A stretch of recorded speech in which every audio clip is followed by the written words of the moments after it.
All right. Sup? Sup, everyone? Happy Wednesday, guys. Happy Wednesday. Hello, hello.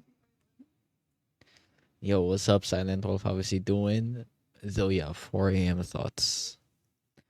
Can you forge a fish into a shark, dude? I have no idea. And I don't even see if that's really possible, bro. I know. I know it's April Fool's today, dude. I know it's April Fool's today, my guy. We've been seeing the most crazy ass freaking tweets as well.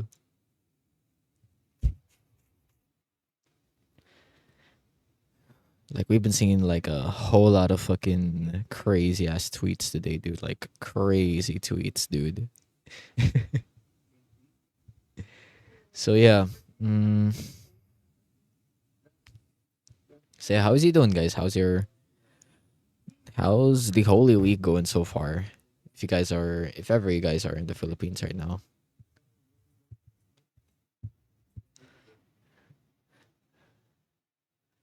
Bro. I hope it's the okay like level of pranks. But not the overboard kind of pranks. Like, man, there are some pranks that are good, but there are some pranks that are just borderline diabolical, dude.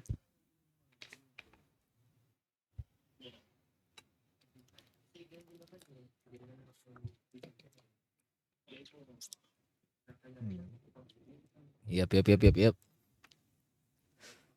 Anyways, today we're gonna be playing through a. Today we're gonna be playing through a visual novel named Ray Curse. And yeah, we're just gonna be, we're just gonna be a little chill. This is a demo version of the game, so this might be a little bit short in case it does happen, though. But yeah, my goodness. But yeah, we're just gonna launch in the game as well. Yeah, dude, my brain is just not braining right now, dude. I just woke up so early right now, or just today. Like I woke up like around like what 5 a.m. Like it like I wake up before the alarm even goes off, which is wild. In Ree's case, it's a recurse, but oh my goodness. Wait, there's a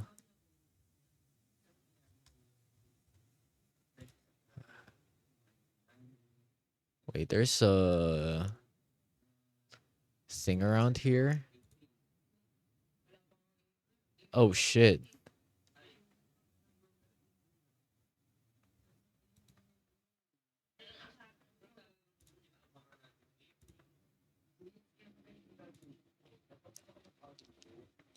Wait, a thing? I mean, I don't know if you're informed as well. I don't know. I don't know if it's real or not, but yeah, seems like yeah, Reese like X account has been hacked. So like as yeah.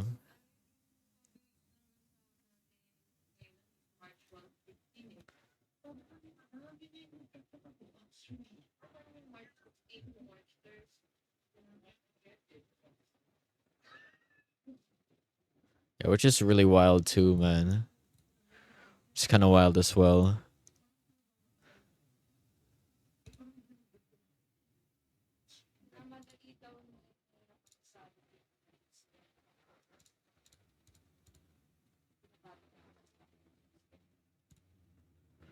I mean, yeah, bro. I mean, those are like scammers, man. Those are like scammers, dude. They're really trying. That's a really Let's strike a nerve, for from you. Though, yeah, I was also like I was also like a victim of like one incident of that actually. So I don't know what caused Ree's account to be hacked, but I was hacked as well like last year.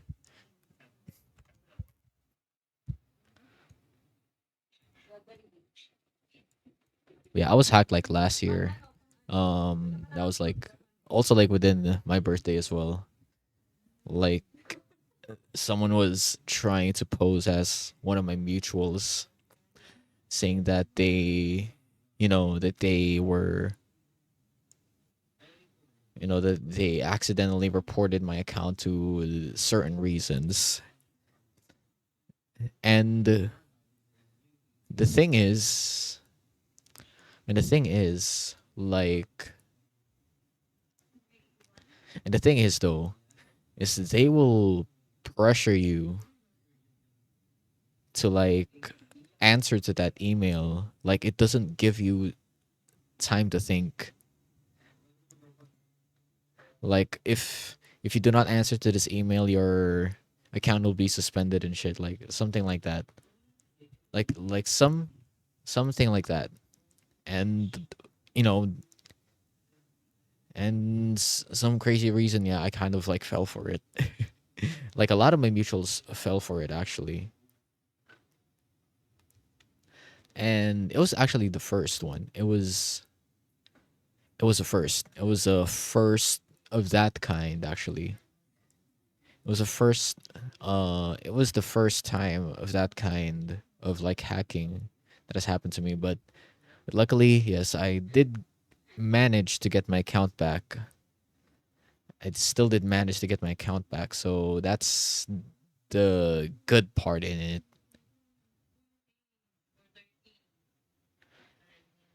But like, yeah, got suspended because of a scam and shit. Oh my god, oh my goodness. Uh, I don't know what they're trying to get with that, man. I don't know what they're trying to get with that. That's actually fucking crazy.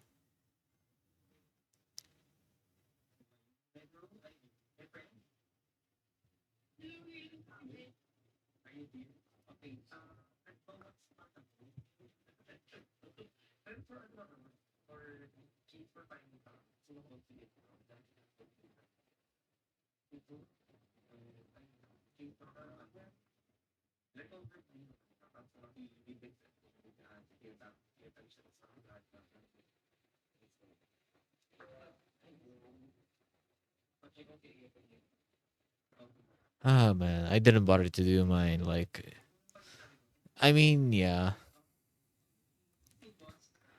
like I do manage actually.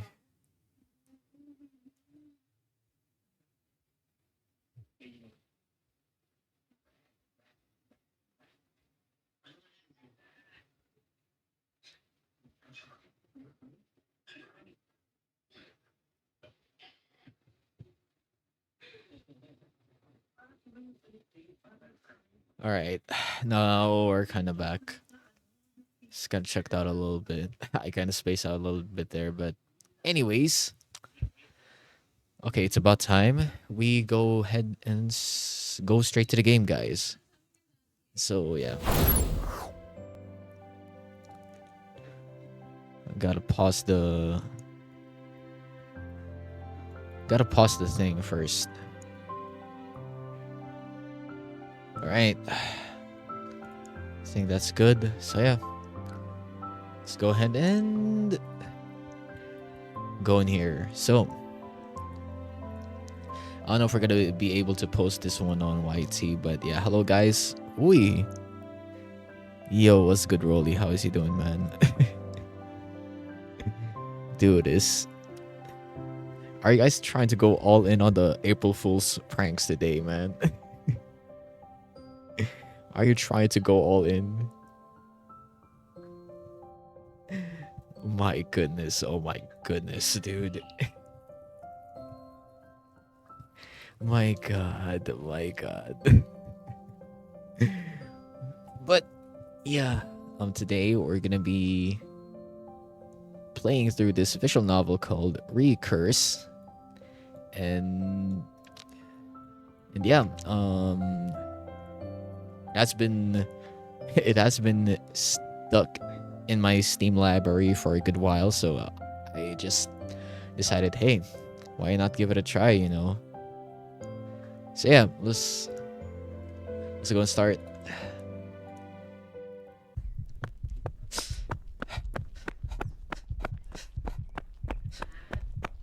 Something was chasing me. I didn't know what or who it was. Only that every part of me screamed to keep running. All I knew was if I stopped it, it would catch me, and I couldn't let that happen.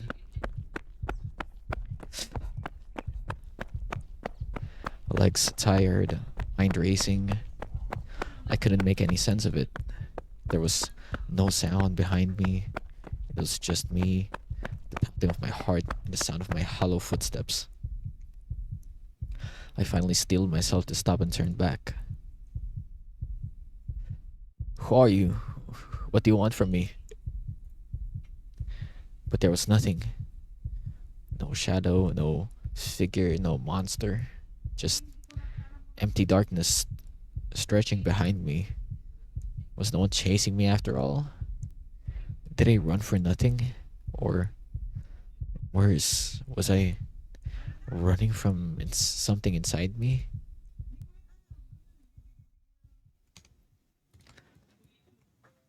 Wait, I'll just scoot myself a bit to the side so we can so I could pretty much see everything. So yeah, there at the end of the darkness was a flickering white glow, like a candle or some sort. I squinted. Someone was there. Stranger dressed in white, calm, still, a silhouette that cut through the dark like a beam of hope. He turned slowly, opening his mouth to speak, but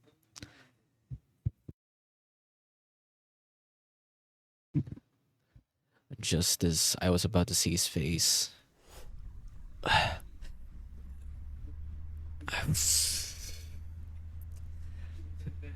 oh yeah, I'll sleep now. I forgot I have a job interview and it's 4 a.m. Oh my goodness. Take some rest. Take some rest, Silent Wolf. Take some rest. Hope your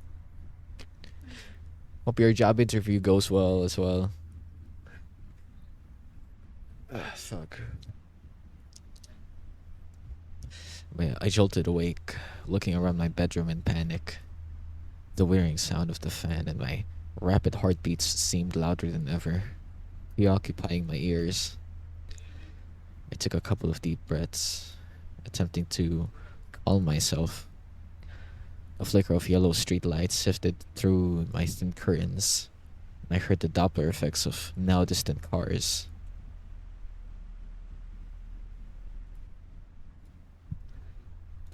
I don't know if this does work. Do you guys hear the fan or something? Oh yeah, I think you guys can hear it. I think you guys can hear it a little bit.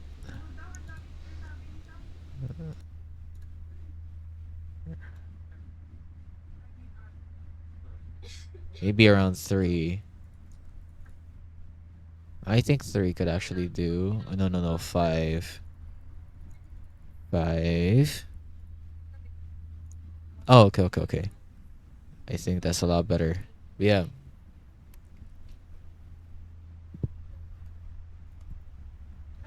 I tapped my phone screen. 4 a.m. The same dream. Again. Another exhausting nightmare. I keep having these weird dreams recently. My sleep has been filled with dreams of running away from something. God knows what it was. Oh, when will I ever get a good night's rest? The last time I had an uninterrupted sleep felt like ages ago. Groaning, I dropped to the sheets once more, forcing my eyes closed. But damn it, it's too hot. I flipped my pillow over, only to find the other side equally warm as well. Then gave up and succumbed to the heat. I really need to sleep. I have an exam tomorrow and I need to be in my prime condition. Heck, I'd be happy if I pass at all. Getting no sleep definitely does not help my case. Not to mention, I have my part-time job to worry about. I tried to get rid of the useless thoughts hunting in my mind, but they won't go away. And just when my body was close to drifting to slumber, the honk of a car jolted me awake. Frustrated, I threw my pillow at the window. Stupid vehicles, can't you just let me sleep? Why am I so easily agitated? Why does this body have to be hyper vigilant all the time? Just let me sleep already, damn it. Well, there's one thing left to do if I feel agitated. Reading their letters would calm me down. I slid from my bed to my desk, opening its topmost drawer. Feeling my way inside the drawer, my fingers touched the surface of the parchment I knew all too well.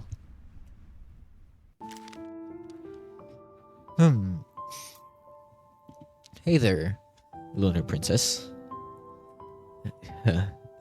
You certainly took a while to reply to me. I am almost starting to think you forgot about me. Just kidding. I know you'd never do that. You've probably been busy as a bee. I'm happy to read that you've been acing your exams, but sad to learn that you're having difficulty making friends. I wish I could be there by your side so you don't feel too lonely. Things have been pretty much the same for me. Traveling around the world, meeting all sorts of people. Well, if you're here, I'd introduce them to you. They're nice people. I'm sure we'll get along with them. Anyway, I've been obsessed with this children's show lately. It's called Peanut Parade. Have you heard of it? The main character, Mr. Peanut, is so brave and just... He's the type of person I want to be when I... Oops, well, I'm way past that age. But you, dear princess, remind me of Pistachio. He acts tough on the outside and never lets anyone into his shell. But once he shows his true self to Mr. Peanut, well, spoiler alert, it's in season 4, episode 17. He's a huge softie and has a pure heart of gold. I hope you find friends like Mr. Peanut one day, Lunar Princess. I, Apple Strudel, have the utmost faith in you. Hugs and kisses, Apple Strudel. I still cringe whenever Apple calls me by my pen pal name, but reading their letters always make me smile. Apple Strudel is a pen pal I occasionally write to during high school. They helped me overcome my struggles and made me feel heard. But now, it's been almost a year and I still haven't received a letter from them. I often wonder if something had happened to them. I even sent more letters their way but received no reply.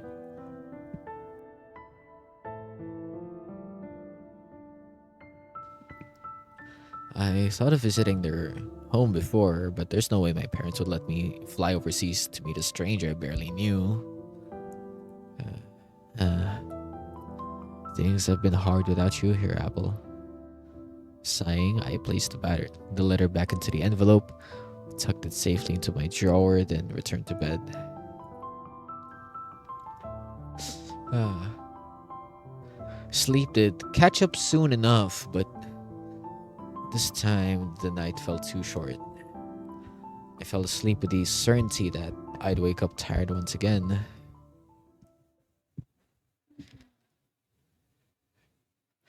The exam was a fluke. I'm pretty sure I bombed it.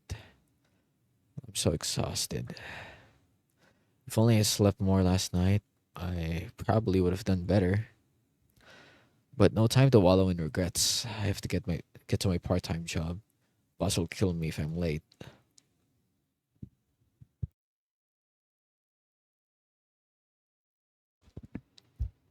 I speed walked out of the university, passing by clubs showcasing their activities to other students. Join any clubs yet? Oh, I got my eyes peeled at a basketball and football club. Or maybe I should try a racket sport?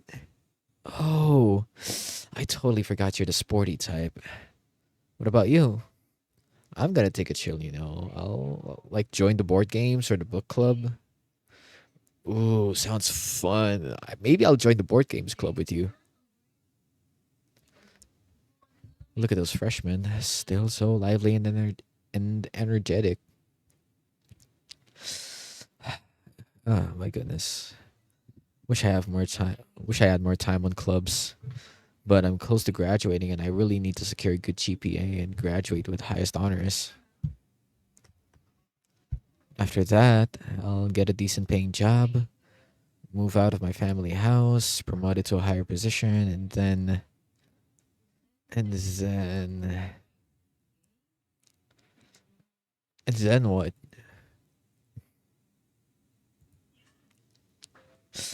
I shook my head. Never mind that. Focus. You've got somewhere to be. Get your head in the game, Allison. Okay, Allison, take out the trash on your way back home. Yes, boss. I did as he said and lugged the huge plastic bag out of the restaurant's back door. I was halfway to the dumpster when I realized that something wet was trickling on my shoes. Crap, the bag's leaking. I ran and hurled the bag into the dumpster, holding my breath to avoid its foul stench. Unfortunately, the running only ripped the bag more, and now my legs are covered with God knows what liquid, making me smell like trash. Uh, Gross. I wiped my legs with some paper towels, but the stench remained. Oh well, I'll just have to ignore it. I'm home. I took my shoes and entered the living room, where my mom was busy washing dishes and dad was sitting on the sofa watching television. None of them batted an eye at my arrival. Mom only noticed my presence when I crept up to the dining table, hoping to find some leftovers. Why do you always come home so late? We just finished doing the dishes. Now I've got to wash them all over again. Well, I was at my part-time job. I thought you already knew that.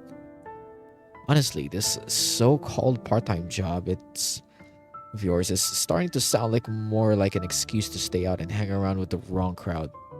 Mom, how many times do I have to tell you? It's not an excuse. You know I'm doing this to help our family pay the bills. And it's not like I have a bunch of friends anyway. Only said the friend thing again. If you took after me a little more, maybe you'd have an easier time. Back in my day, I had boys lining up just to talk to me. Who knows? Maybe you'd even be dating someone rich by now, a millionaire or a CEO's son. You know, when I was your age, they used to call me Madonna for school. Yes, the fucking back in my day type shit, bro. I fucking hate it so much. I fucking hate the back in my day, like, bro. It's not the same time, bro. We have the same needs, but bro, times are different today. Nuh-uh.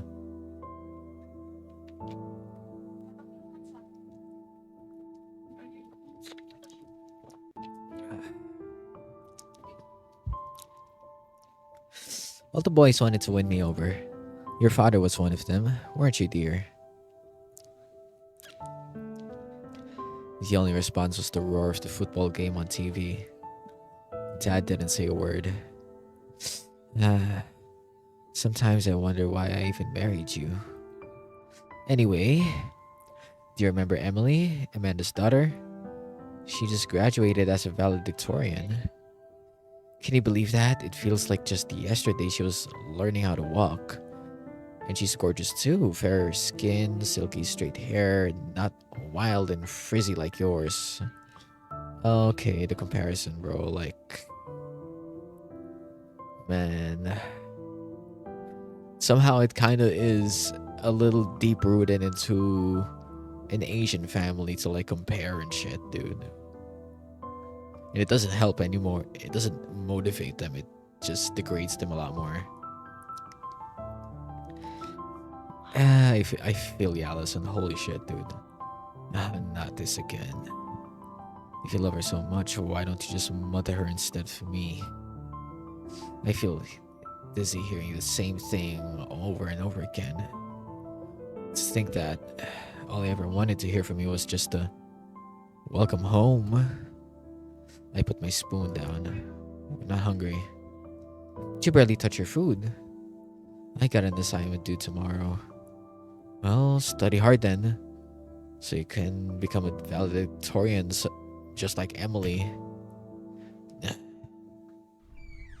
After finishing up tomorrow's assignment, I plopped on my bed, exhaustion kicking in like a ton of bricks.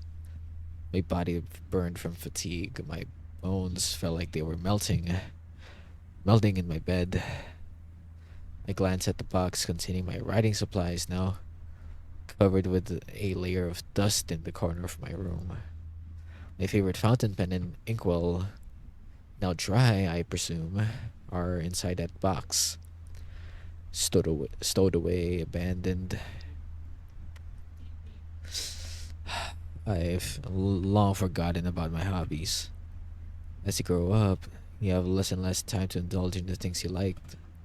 You suddenly gain the audacious capacity to judge which activates brings the most value to the table, throwing out the ones that were so important to you but useless in society's eyes. It's it's pretty sad, actually. Is life meant to be lived this way? Feeling stressed out, I opened my drawer and took out my diary. My safe space for me to vent my deepest, rawest feelings. I had to, I had made sure to get a diary with a lock, just in case my nosy parents tried to read it.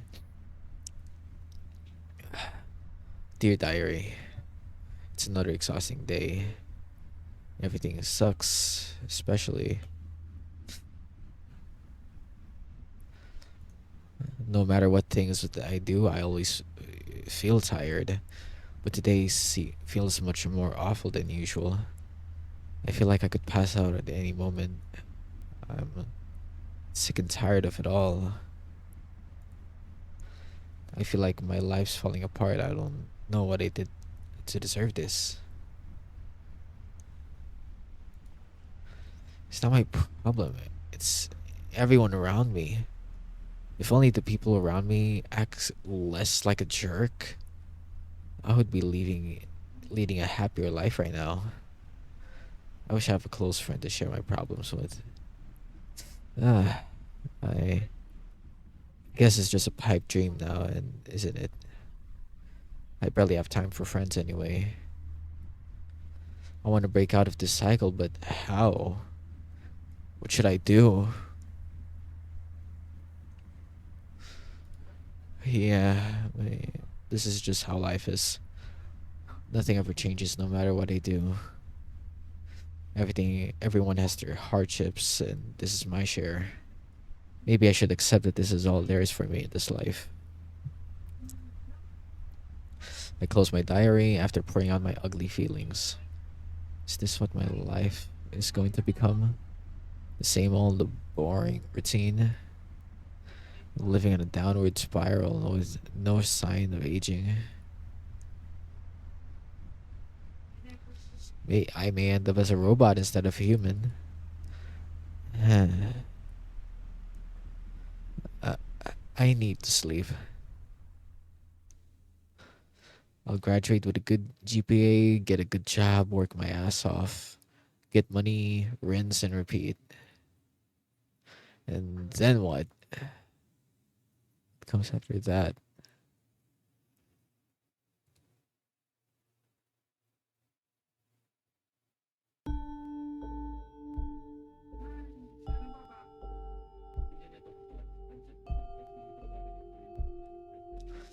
All right. No time to waste. I gotta get to my part time job.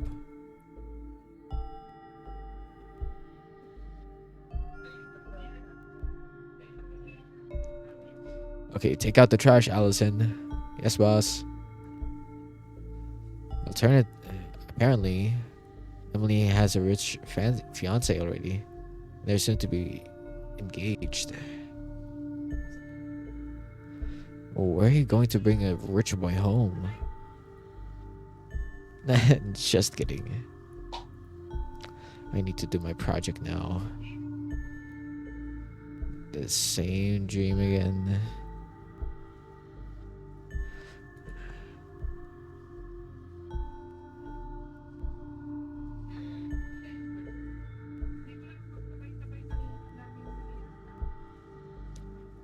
Oh yeah, I can't sleep.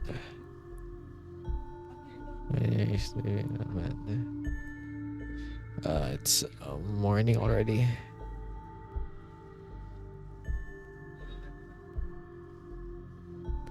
So hey, do you wanna? No thanks. I'm not interested.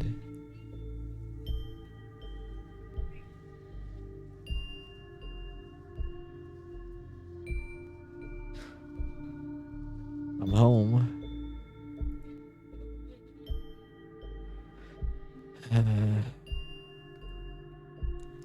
Another sleepless night.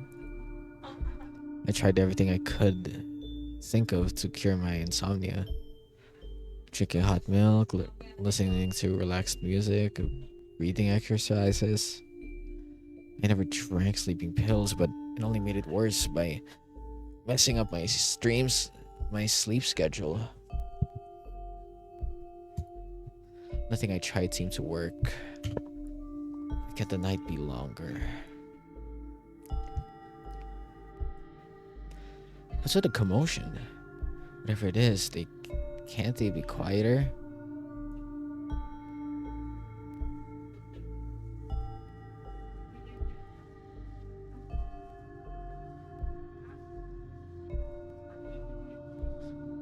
Huh.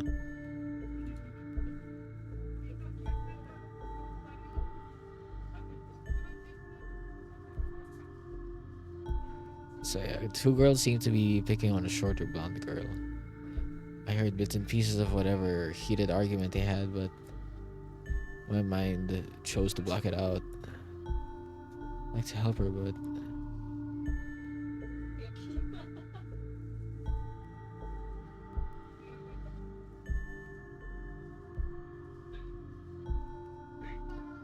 uh huh.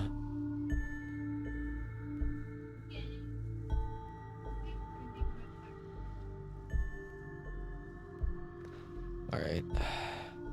I'd like to help a bit, but I'm late for my part-time job.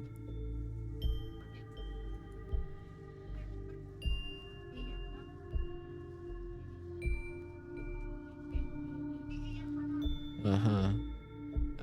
Whatever. I'm sure that she can handle herself.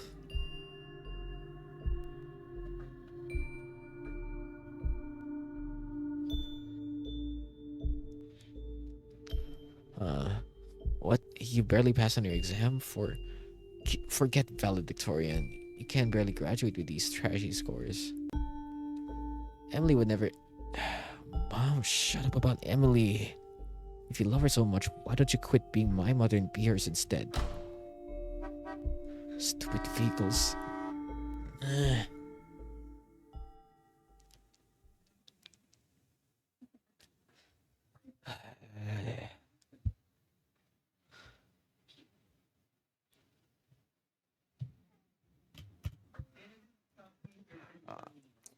I walked back to my house when I saw the mailboxes flag up.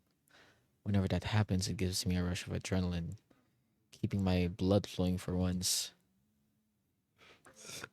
Could it be? Could it perhaps be? I call myself. It isn't the first time I've been disappointed by the mailbox. Usually they're just insurance letters or bank statements. There's no way it could be from them, right? Taking a deep breath, I opened the mailbox. As soon as I spotted the all too familiar envelope and handwriting, my heart skipped a beat and a rare wave of elation washed over me. It can't be, but it is. The handwriting and address checks out. It really is from Apple Strudel. Excited, I rushed into my house and stormed to my room. Oh gosh, oh gosh, oh gosh, oh gosh, I can't believe it. Thank God. I was starting to think something terrible happened to them. I peeled off the sticker, securing the envelope, and took out the letter.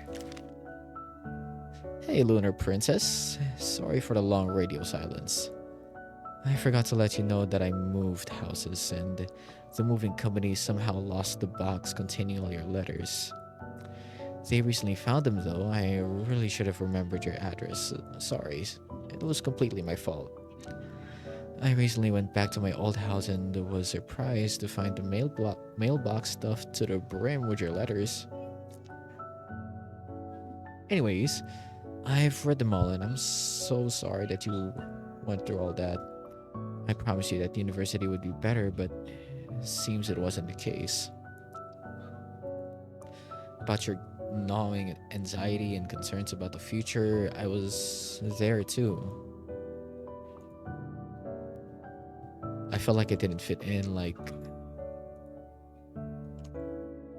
that there's nowhere safe in the world for me, no place to call home. I was incredibly lonely. I didn't know what to do with my life. Every day I wake up, work, sleep, rinse, and repeat. It felt like I was stuck in a limbo, living in the same cycle over and over again.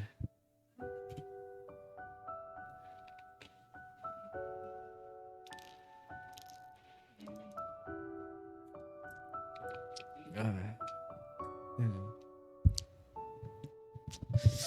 So when I quit my job, I thought I was out for good, but I found myself in another cage. I'm trapped with between invisible walls, like an ant confined within its self-drawn circle. But things will get better. I promise every step forward, counts. Eh,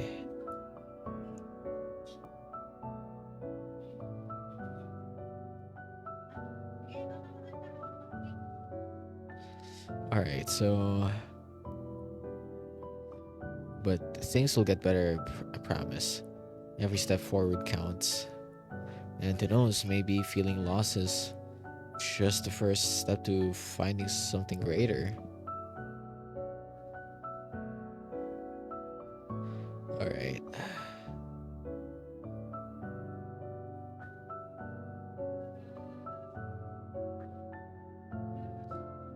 All right. So, when I quit my job, thought I was out for good.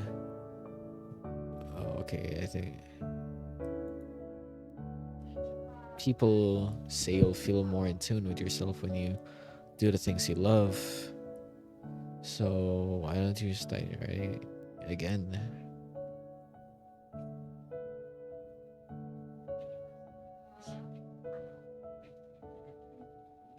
Uh,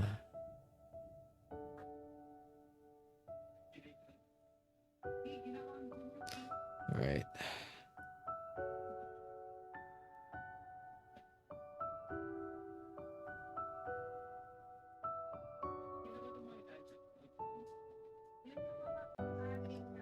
Uh-huh.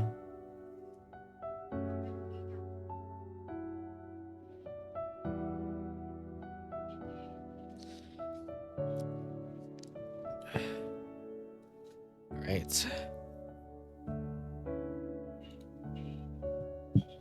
So, and if you're not feeling inspired, why don't you go outside and spend time with nature? I heard that there's a beautiful mark on your eyes. I'd love to go there when I visit your town. Stay safe, stay happy, and don't give up. Looking forward to receiving your letters. Please send it to the new address. Hugs and kisses, apple strudel. Strudel pala. Uh,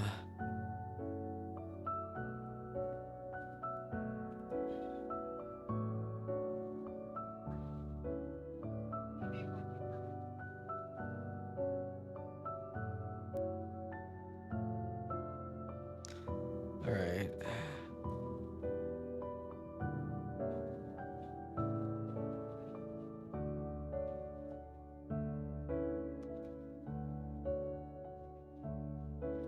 Okay, so reading the letter left an overflowing joy bubbling in my chest. Huh. Never expected that Apple experience what I went through too. They seem so cheerful and wow, like, why do you win?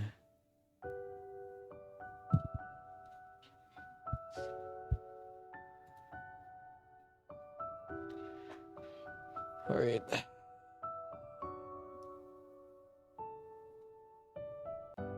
Oh my god. I guess everyone has felt lost one way or another, but tomorrow's Saturday, so perhaps I should take a break. Maybe I'll do as Apple says and do something wrong in the park. Do some riding in the park. It's used to be my favorite place to ride, that's all.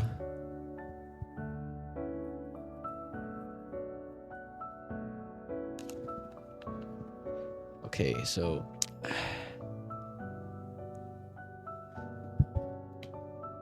oh,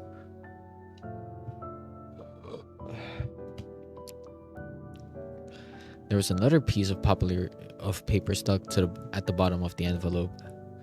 I carefully took it out. It's a poem. I love writing poems too.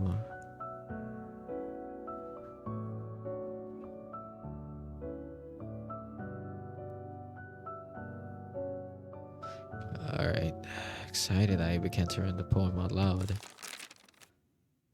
Because our universe is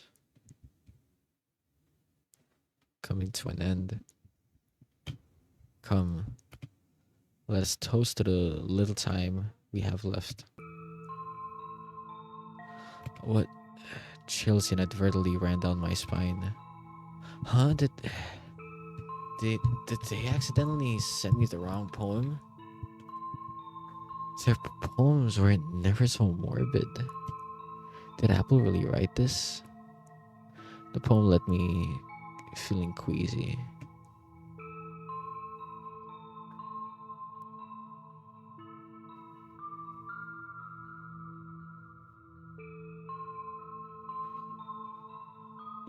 Uh,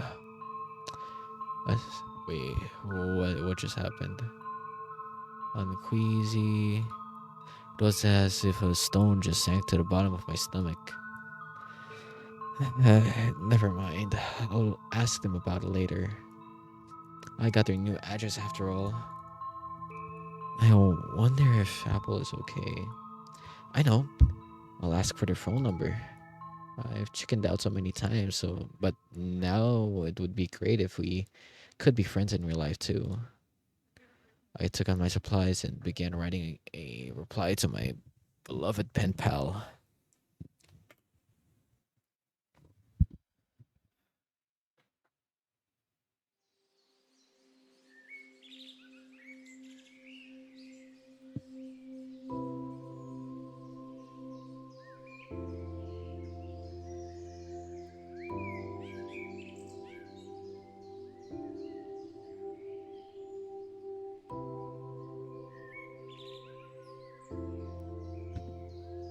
Man, hold on.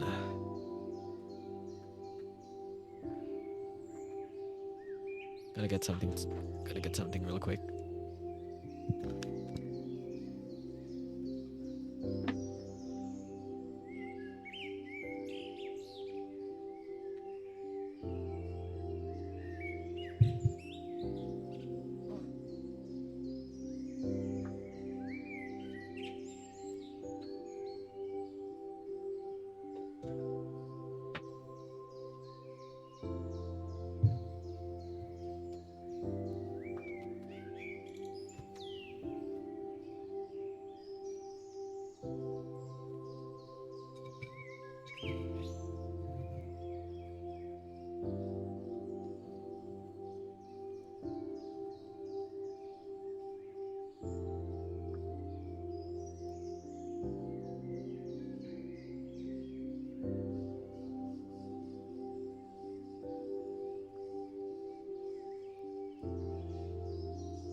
All right, we're back. Just got myself some cereals for my afternoon snack, guys. Was good. But yeah, it's been so long since I've been here. The wind, the sun, the smell of freshly cut grass, everything feels so refreshing. Apple Strudel was right. A day in nature calms all your worries. I walked around the park for a while and found an empty bench. This seems comfy enough. I'll just take a seat here and start writing. Soon, inspiration kicks in and I find myself writing about nature. Oh man, this is fun. I'm in the zone. I can't believe I've forgotten how fun writing is. Hey, she's trying to find herself, man. And here's the final stanza. Watch out! From my peripheral vision, I see someone flying towards me, but I was too late to react. The person crashed into me, knocked me off the bench, and the impact sent me rolling on the ground. Whoops. Xander, what did I tell you about toning down your strength? Now you've hurt both Kyle and an innocent bystander.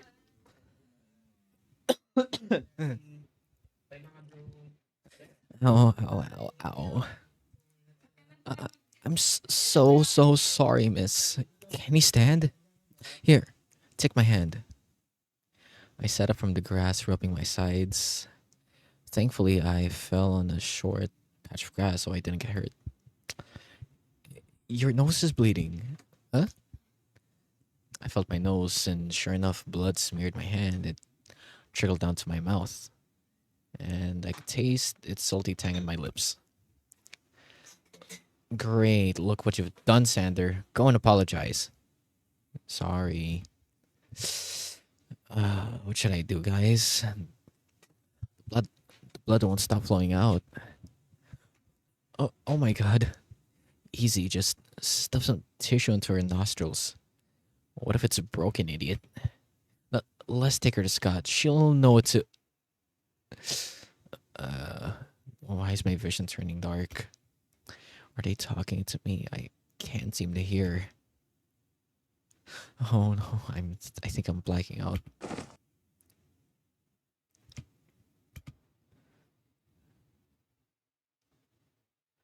What did I say to you about? Yeah, I heard you. Stop nagging at me already. What she did was incredibly dangerous. What if she's waking up? Uh, Hi, are you feeling alright? I'm Revka, and we're so sorry about earlier. Wait, why am I apologizing? Sander, you apologize. Fine, I'm sorry. I was trying to show off a cool wrestling move, but I ended up throwing Kyle towards you. I'm sorry as well. It's partly my fault for not regaining my balance quicker. Apologies accepted, and don't worry about it. Oh, oops. Sorry, I haven't introduced myself. I'm Kylan, and you are... Allison. Nice to meet you. Allison. Too long. Allie it is. Sander. Allie, what a cute name. Anyways, how are you feeling? Is your head alright? Hey, you took quite a fall back there. I felt my head and realized that there was a bruise at the back of my skull. I'm fine. It's just a bump. Is it a concussion? We should probably go to the hospital just to make sure there's no internal bleeding. I mean, your nose is bleeding like a fountain, too. I think there's no need for that. Oh, the girl's awake. Oh, Scott. Allison, this is Scott. He's also our friend. Hello. Let's see. You were passed out for about 10 minutes. I'm really sorry about Sander. He's always been unmanageable like a wild animal. Hey, what's that supposed to mean? How are you feeling? I'm alright. Thanks for taking care of me. You didn't have to. Surely you don't think we'll leave you passed out on the grass like that. We're a group of gentlemen and gentlewomen, am I right? Says the one who caused the scene. You still haven't apologized to me. Fine, okay. Besides, you volunteered to spar with me. More like forced to, but okay. What? Were you pretending to be my training partner?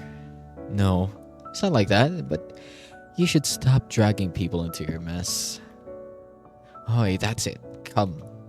Let's finish the fight from earlier. Not again. The two started sparring again. Sander threw powerful punches, but Kylan managed to dodge them. Soon they were on the ground grappling each other like children. Let me join too. And so we did. What's going on? Who are these people and why are they suddenly fighting? Boys will be boys. Ignore them. Allie, have you had lunch? As soon as she mentioned lunch, my stomach started rumbling. So embarrassing. Oh, that's a no then. Here, have some sandwiches. I made them myself. Oh, thanks. No biggie. It's the least we could do to apologize for knocking you out. I accepted the sandwich from her and she ushered me to take a seat on the checkered picnic mat. The sandwich was delicious, laid with chicken breast, lettuce, tomato, and cheese. I don't know how to explain it, but I could tell that it was clearly made with love. Revka seems like a nice person.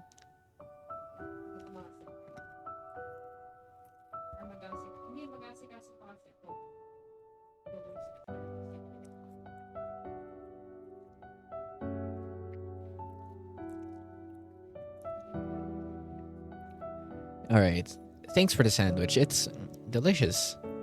Oh, here, take some more. We have plenty left. Honestly, just take their share too. I doubt they'll stop wrestling anytime soon. Does this happen all the time? Oh, yeah. Xander and Scott are always sparring with each other, so they do some mixed martial arts. And they're always arguing about which style is more superior.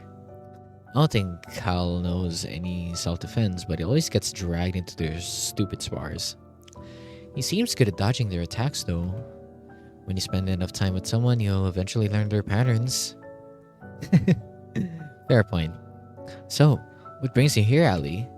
Wait, is it alright to call you that? I don't want to be rude, especially since we just met and all. No, don't worry. My friends call me Ali too. Or used to, at least.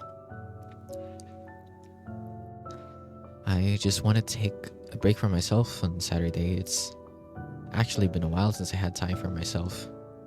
A friend of mine suggested I take a walk in the park to cool my head off. Things have been pretty hectic recently with school, work, family. Just when I skip from it all, even if it's just for a while.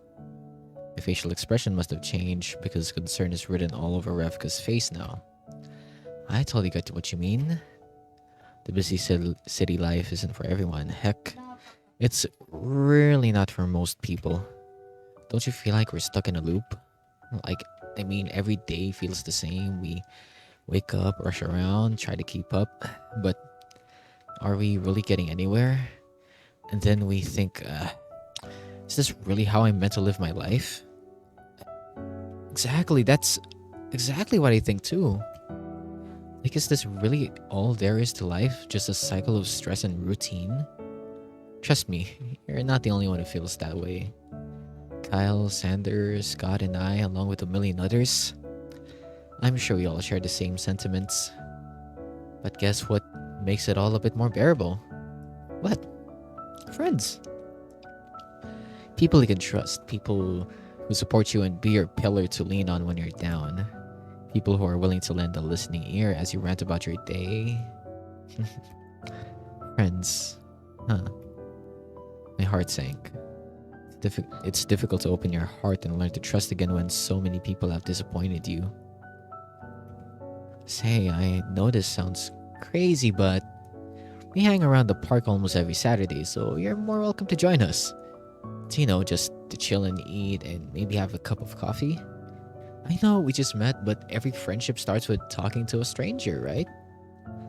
Oh, a pair of arms suddenly grabbed me from behind. A new sparring partner. Hip hip hooray. Xander, let go of her. Stop dragging other people into your sparring sessions. Xander finally released me and I gasped for air. I'm sorry, I just got too excited. Well, I shouldn't be butting into your friend group like that. Nonsense. We'll be more than happy to have your company, right, Scott? Scott, who was now lying on the grass with a can of beer on one hand, simply nodded and casually gave us a thumbs up. And your Scott approved. That means you're officially part of the gang now. So you don't have to feel pressured to join us. Just come by the park on a Saturday if you feel like spending time with us. We sometimes hang on weekdays too, so let's exchange numbers. This is moving way too fast. Should I give them my number? Weren't we strangers just a few minutes ago? I guess there's no harm in making new friends, right? They don't seem like bad people. Okay. We exchange numbers and suddenly I have 4 new contacts on my phone. Did I just beat the world record of making new friends? Speaking of, I never asked why you hang out in the park. Are you part of a school club or something? School club?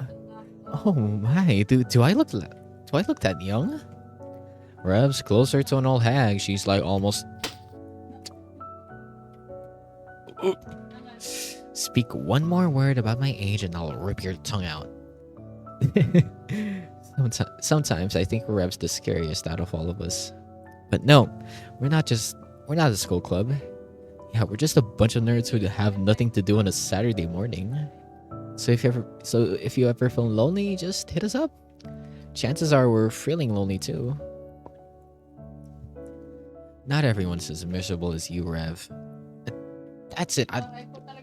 I'm going to choke the living daylights out of you. Yes, I baited her to a spice. Rev had put Sander into a chokehold before he could utter another word. And hey, so you finally left. I was worried that you felt uncomfortable around us. We just met after all, and we ruined your precious day off too. I guess I'm still feeling a bit awkward around all of you. That's understandable. Thanks, and I'll definitely think about your invitation. I do have a question though. Why are you all so nice to me, a stranger you barely know? Well, we did give you a concussion. Sander. Ow, stop hitting me. Fine, it was me. I gave you a concussion. Scott suddenly joined in the conversation, taking a slow sip of his beer. Is there a reason why shouldn't we be nice to someone? All relationships starts with being strangers after all, and kindness is a key ingredient that can turn a chance encounter into something far more precious. There's a philosophical Scott. He turns into Socrates after a drink. Tell me, Allison, are our fates truly entwined? Or will he slip away, leaving us as mere shadows, our names forgotten in your story? Huh? Those words, what do they mean? I guess only time will tell. Huh? I'll take my leave. See you next time, Ali. Stop, don't forget to apply some ointment on your bruise. And don't worry, the next time we meet, I promise won't involve any head injuries. Okay. Aw.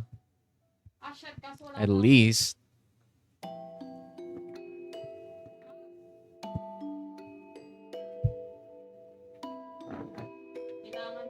Hold on.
All right, we're kind of done. All right. So yeah, what a day. It was tiring, but I felt like I experienced something new. Oh, I know. I should write to Apple Strudel. What should I write first? Dear Apple Strudel,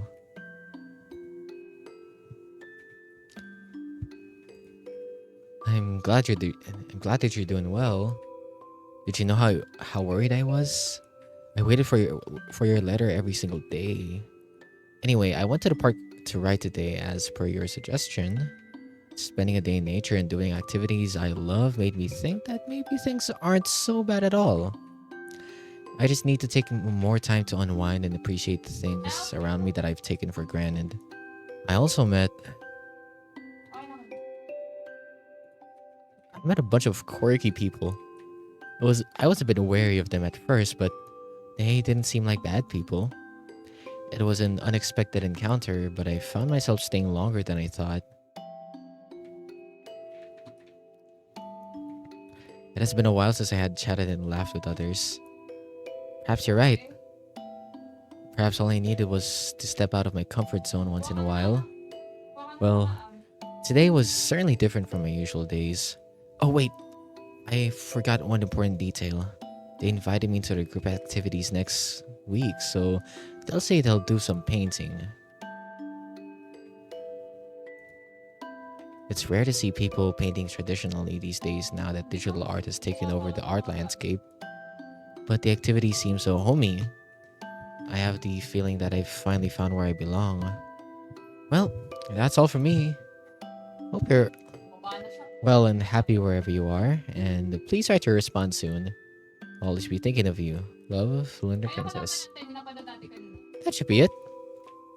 Now that I read it, the letter sounds kind of cringy. It's a bit embarrassing, but I guess it shows how excited I am. Oh, well.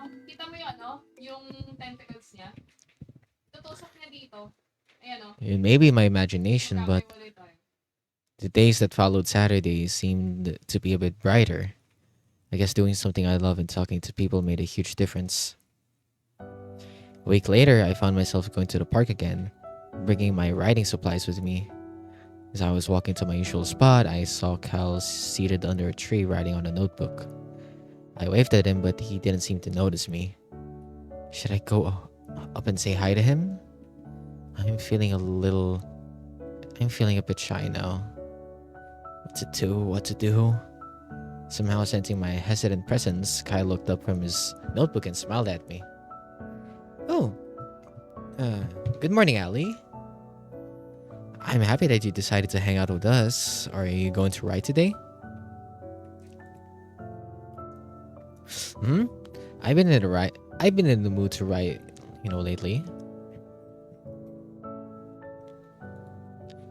That's great. That writing is a form of catharsis.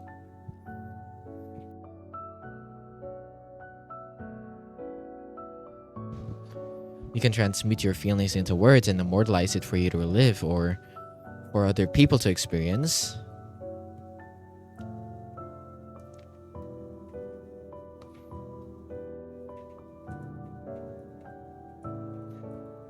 Now, isn't that magical? Wow, I've never thought of writing that way, but now that you mention it, it is quite magical. So, then through that logic, all matters of art are a form of catharsis. True, but unlike music and visual art, which are more implicit, writing expresses the writer's heart openly.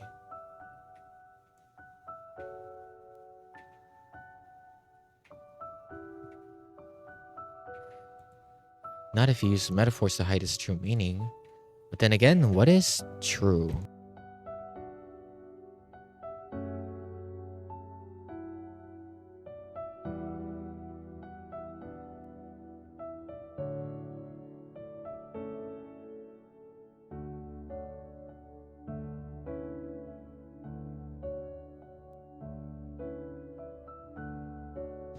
Wait, doesn't the truth lie in the eye of the beholder?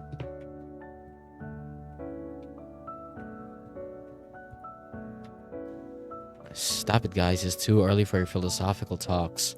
My head is already spinning.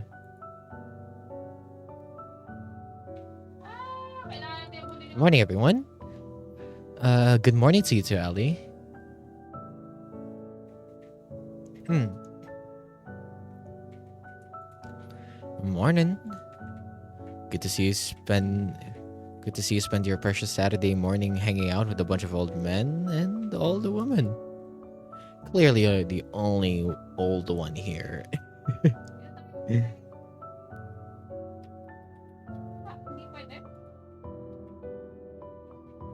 While Ravka and Scott were bickering, I noticed that the notebook Kyle was a handful of handwritten music sheets. Kyle, you compose music? Yeah, I'm a composer. Well, sort of. So, what kind of music do you compose?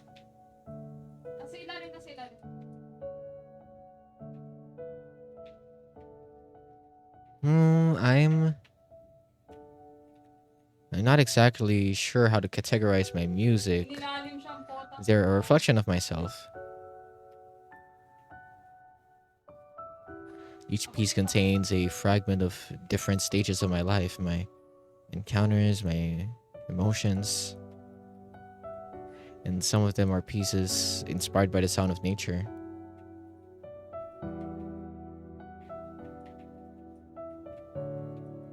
But this piece I'm composing is an ode to someone very dear to me. A tinge of sadness flickered around Kyle's eyes, but it was soon replaced with his usual calm demeanor. Feeling I shouldn't push the topic further, I simply sat beside him while ensuring enough comfortable distance between us. Anyway, I actually work as a retail manager. Being a full-time composer or musician won't earn you much in this economy, unfortunately. That's sad but true. It sucks that art is always underappreciated when they mean a lot to us. You can say that again. Speaking of art, I just realized that we're all artists. Really? Yeah, there's you, a writer, me, a composer. Revka's quite a skilled painter. Scott is good at still life sketches. And Sander. Well, I suppose martial art is also considered an art. You're not wrong, but it's just a very dangerous art compared to the rest. Gather around, everyone. It's my turn with the activities this Saturday. Let's do some watercolor painting. No, not painting again. What's going on? We have a tradition to take turns in conducting an activity every Saturday. Last week was Sanders, so it's Rev's turn today. That explains why they're brawling last week. This is a violation of human rights. You're being way too dramatic, Sander. We went along with your stupid self-defense class last week and injured Ali. So it's my turn now, and we're not doing anything as dangerous. No danger? That's why it's so boring. Just shut up and take this paper, brush, and palette. Now sit there in a corner and try to draw something simple like, I don't know, a worm? Fine, I'll look for some worms to paint. But don't bully the poor worms, okay? Yes, Mom. They're a fun bunch. Hey, Ali, wanna paint too? No pressure if you don't want to, though. Oi, hello, Rui. How is you doing? Hello. How about Rui? No, I'd love to give it a shot. Great. Here are your materials then. Soon we sat around the grass patch in silence, preoccupied with nature and our paintings. Except for Sander, who was busy catching the poor millipedes. For the last time, Sander, millipedes are not worms. Okay, wait. You be kinda hungry. Ooh, you know, you go eat, man. You go grab something to eat, my guy. You go grab something to eat. Millipedes, worms, same difference. Both of them squirm on the ground and live in soil. Ooh, these curl up into a ball when they're poked. Perfect, now they're easier to paint. But just leave those poor millipedes alone. Look how scared they are. While Sander and Revka continued bickering, Scott, Kyle, and I were sitting on the grass painting serenely. Oh my god. But yeah, ang crayfish ko ay labing niya kay... Ay, di ko nga pala nararanasan yan. Aray ko. Aray ko. What? Oh, man. Nagawa mo na yung April Fool's joke mo, man. Nagawa mo na ba? Nagawa mo na ba?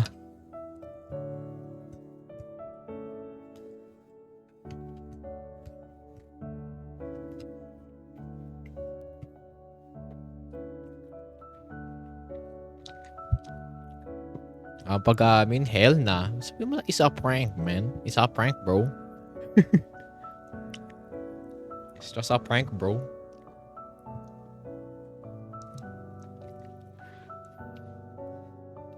But then I was painting the tree that currently sheltered us with its shade, but I made major blunders just a few brushstrokes in. Oh no, the branches are as thick as this. And I think I used too much black paint here. Is there a way to undo this? Should I start over and make a new painting? Maybe I'll ask her for another paper. Allison, not everything is about getting things right. Scott's sudden cryptic comment made me look up from my painting, blinking at him a few times. Painting is like poetry. It's not meant to be black or white, good or bad, right or wrong. Just make yourself comfortable and let the brush flow. Art is all about expression after all. Oh. Yeah, your tree looks good, Ali. If I didn't know any better, I would have thought you're a painter. Pero ayun, ano sabi? Ayaw kapag di niya ako seryosoin. So, oh my God. Araymaw. Araymaw. I mean, look at mine. Kyle showed me his painting of a squirrel nibbling on what seemed like an acorn. It was cartoonish, with one eye obviously bigger than the other, but it was nevertheless adorable. Oh, that's so cute. Caricature style. Not bad. I'm no good at realism. It's too much pressure to draw things the way they are. Yeah, just don't be too fixated on getting things right. Just trust and enjoy the process. I looked at my painting again. No right or wrong. Just enjoy the process. Huh. Okay. I'll give that a try. When I took off my thinking cap, the friction of the brush strokes on the paper suddenly felt relaxing, easing my tensions, and I came to appreciate these brief, peaceful moments. Living in the present, surrounded by nature and company. Ah, my worms! What did you do to them? You're torturing them! I'm not. I was just dipping them in paint just so they could wiggle on the paper and paint themselves for me. My God. If only time could tick slower just like this. I put my brush down and exhaled as I lay on the soft grass, gazing at the sapphire sky. The sunlight on my skin at the perfect temperature of warmth, having been filtered by the tree's leaves. I closed my eyes, suddenly feeling a wave of drowsiness.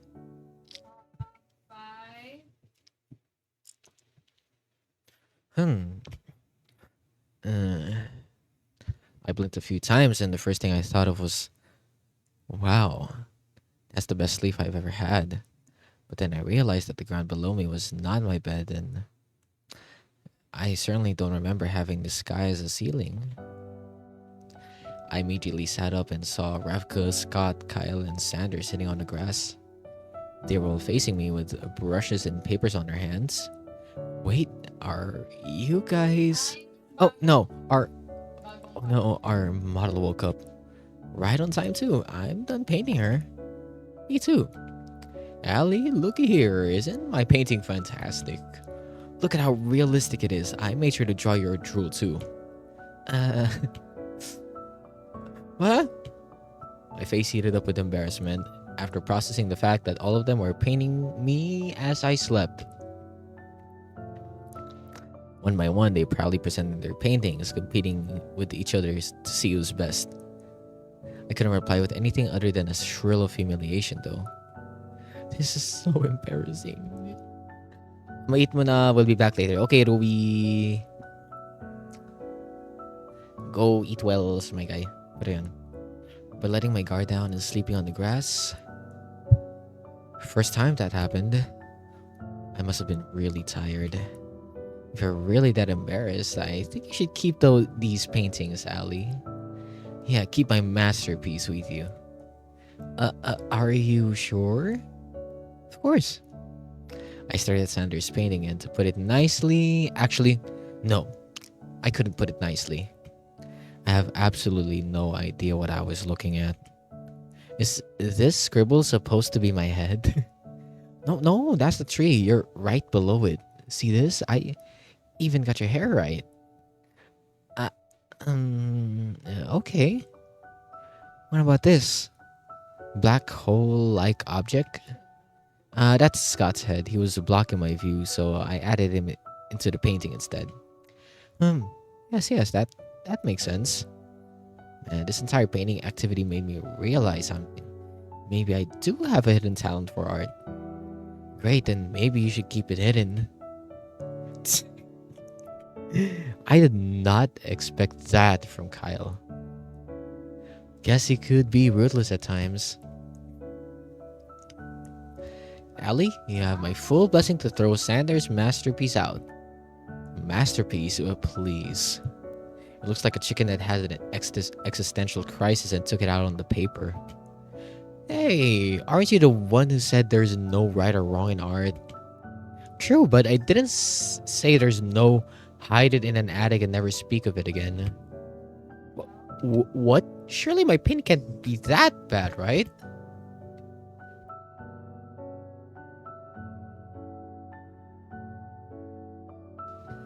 Everyone smiled at Sander in silence. Even the cicadas stopped chirping. Why you? That's it. I've had enough of being bullied. If it's a fight you want, then a fight you shall get. Come, talk to me through your fists. Sander tackled Scott to the ground, but Scott managed to free himself before Sander could lock his ankle. Not another spot. Oh! Scott suddenly crouched and stuck his leg out, tripping Revka and sending her rolling to the grass. Hey, that was uncalled for. Eat dirt.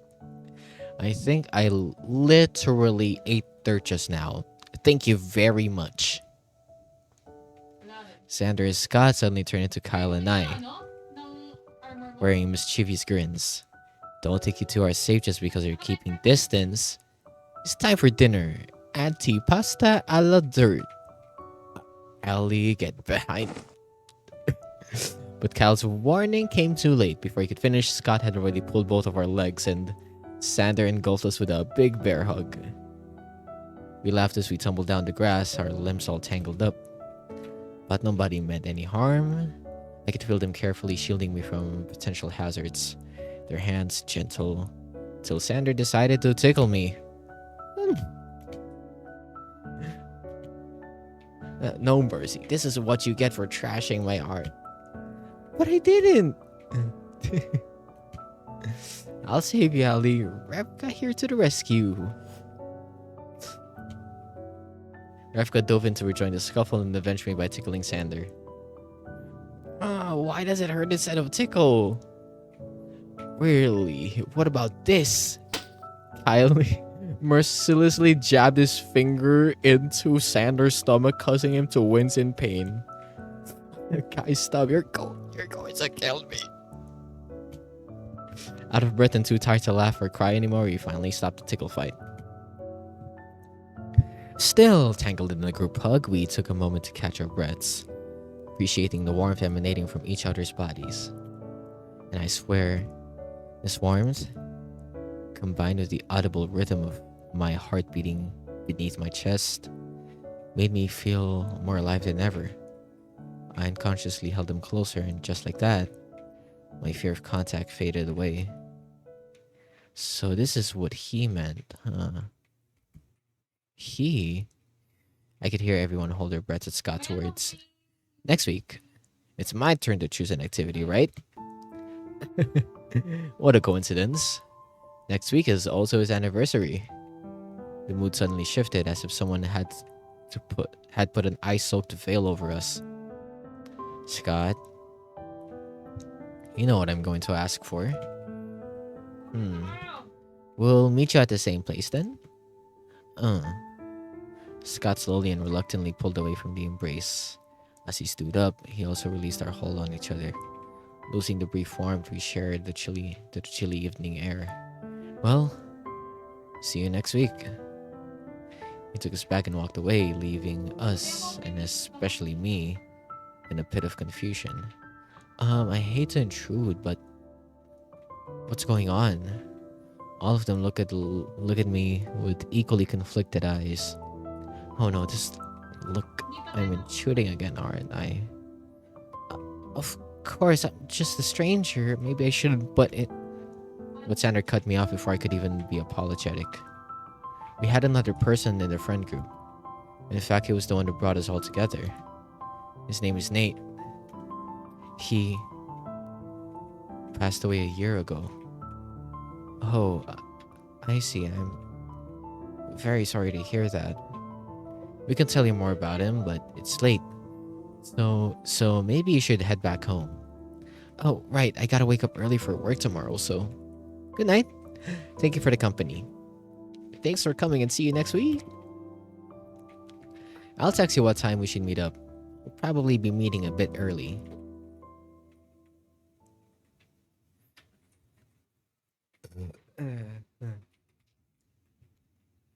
Nate. So there used to be someone else inside this friend group. I'm curious, what was Scott's relationship with Nate? He seemed to have a stronger reaction to his death than the rest. Allison, do you know what time it is? Why did you come home so late? I was worried sick, you know.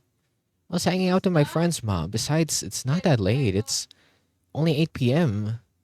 Oh, she looked at me with a mix of apprehension and pity, fear, concern. Who knows? I can never guess what she's thinking. Mama's been toning down her crude remarks and comparisons ever since I burst in anger and started giving her the silent treatment a few days ago. I feel a bit bad. I didn't mean to snap at her like that. You should be careful, dear. Haven't you heard the news? There's been an increase of suspicious people around the area. Yesterday, there was an attempted assault just a few blocks away. Hmm. Oh, I haven't heard of that. From now on, try to return before night falls, okay?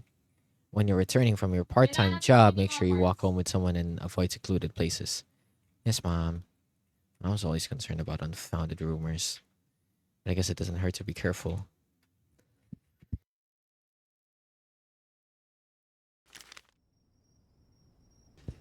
Hmm. That night, I spent a good 5 minutes staring at the blank paper before me, chewing the tip of my pencil as I pondered what to write. Huh. How do I ask? How do I ask Apple for their phone number? Is it even a good idea? But what if they say no, or worse, stop writing to me? But asking it directly feels wrong. I should probably start with something more creative. Oh, poems. That's right. I'll write one in the letter. Dear Apple Strudel. I'm trying to get back into poetry, and this is my first attempt after a very long time. Hope you like it.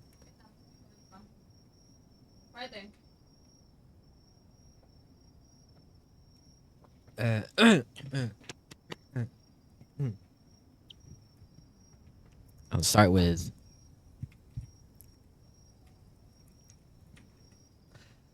the hope still shines, though it once bled. With the road ahead, I try to reach the end. I look up in the sky and it whispers my name. I rise once more, unchanged and untamed. Oh my goodness, we are cooking. We are cooking with these poems, man. Holy shit.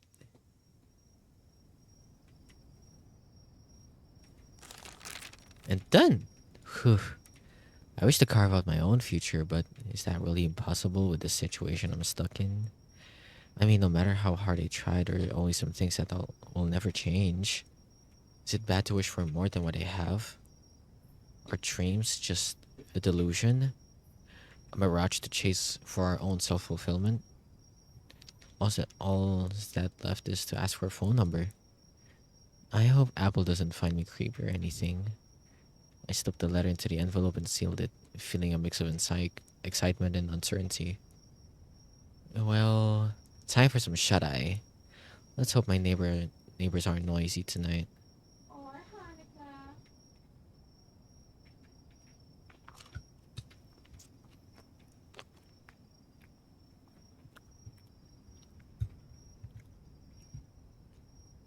And a few days passed by just like that. Everything was painted in the same dull, monochrome color. It was as if someone had placed a gray filter on top of my eyes. Until that day, that is. Another day, another assignment due.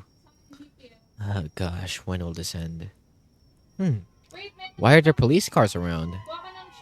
A bunch of police cars with their flashing lights and obnoxious sirens surrounded the campus gates.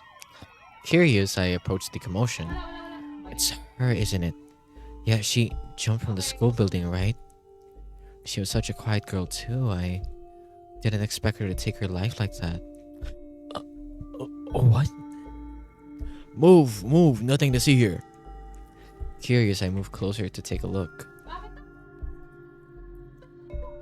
I caught a brief glance of a body sprawled lifelessly on the ground behind haphazard yellow police lines.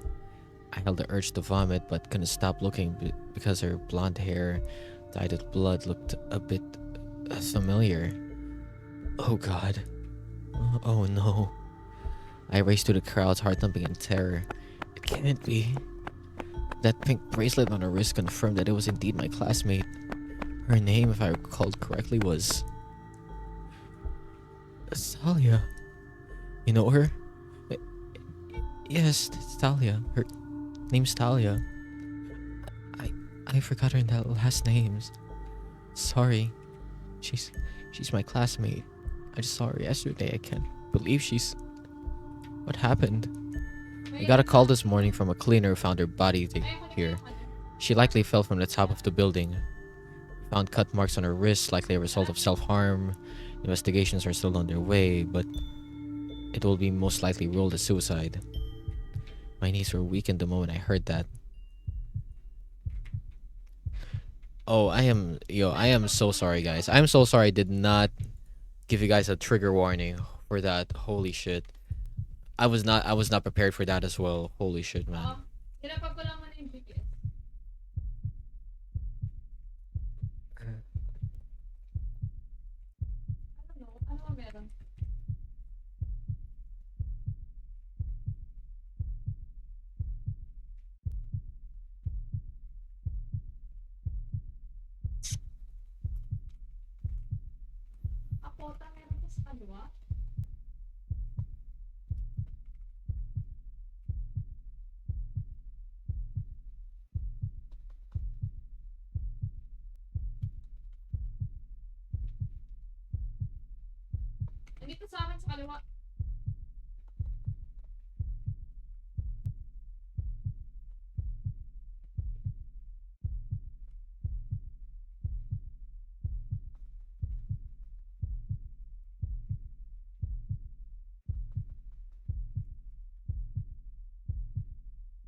There you go. I just put a little just gotta put a little mark right there for the others.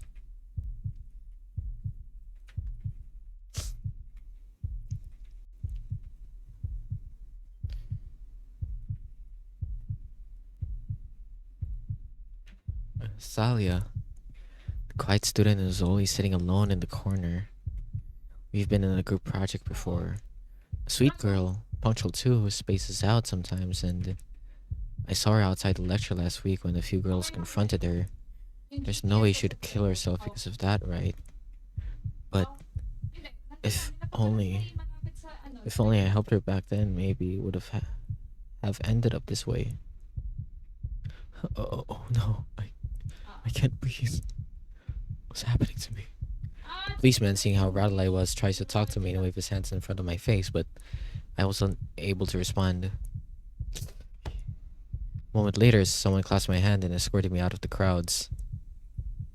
Breathe, Ali. Breathe. That voice, it sounds somewhat familiar. The person led me to a quiet area in the campus, away from the commotion and police cars, and gestured to me to sit on the bench. Sander? Why are you here? Ali. The girl who... Papunta lang sa kaliwa.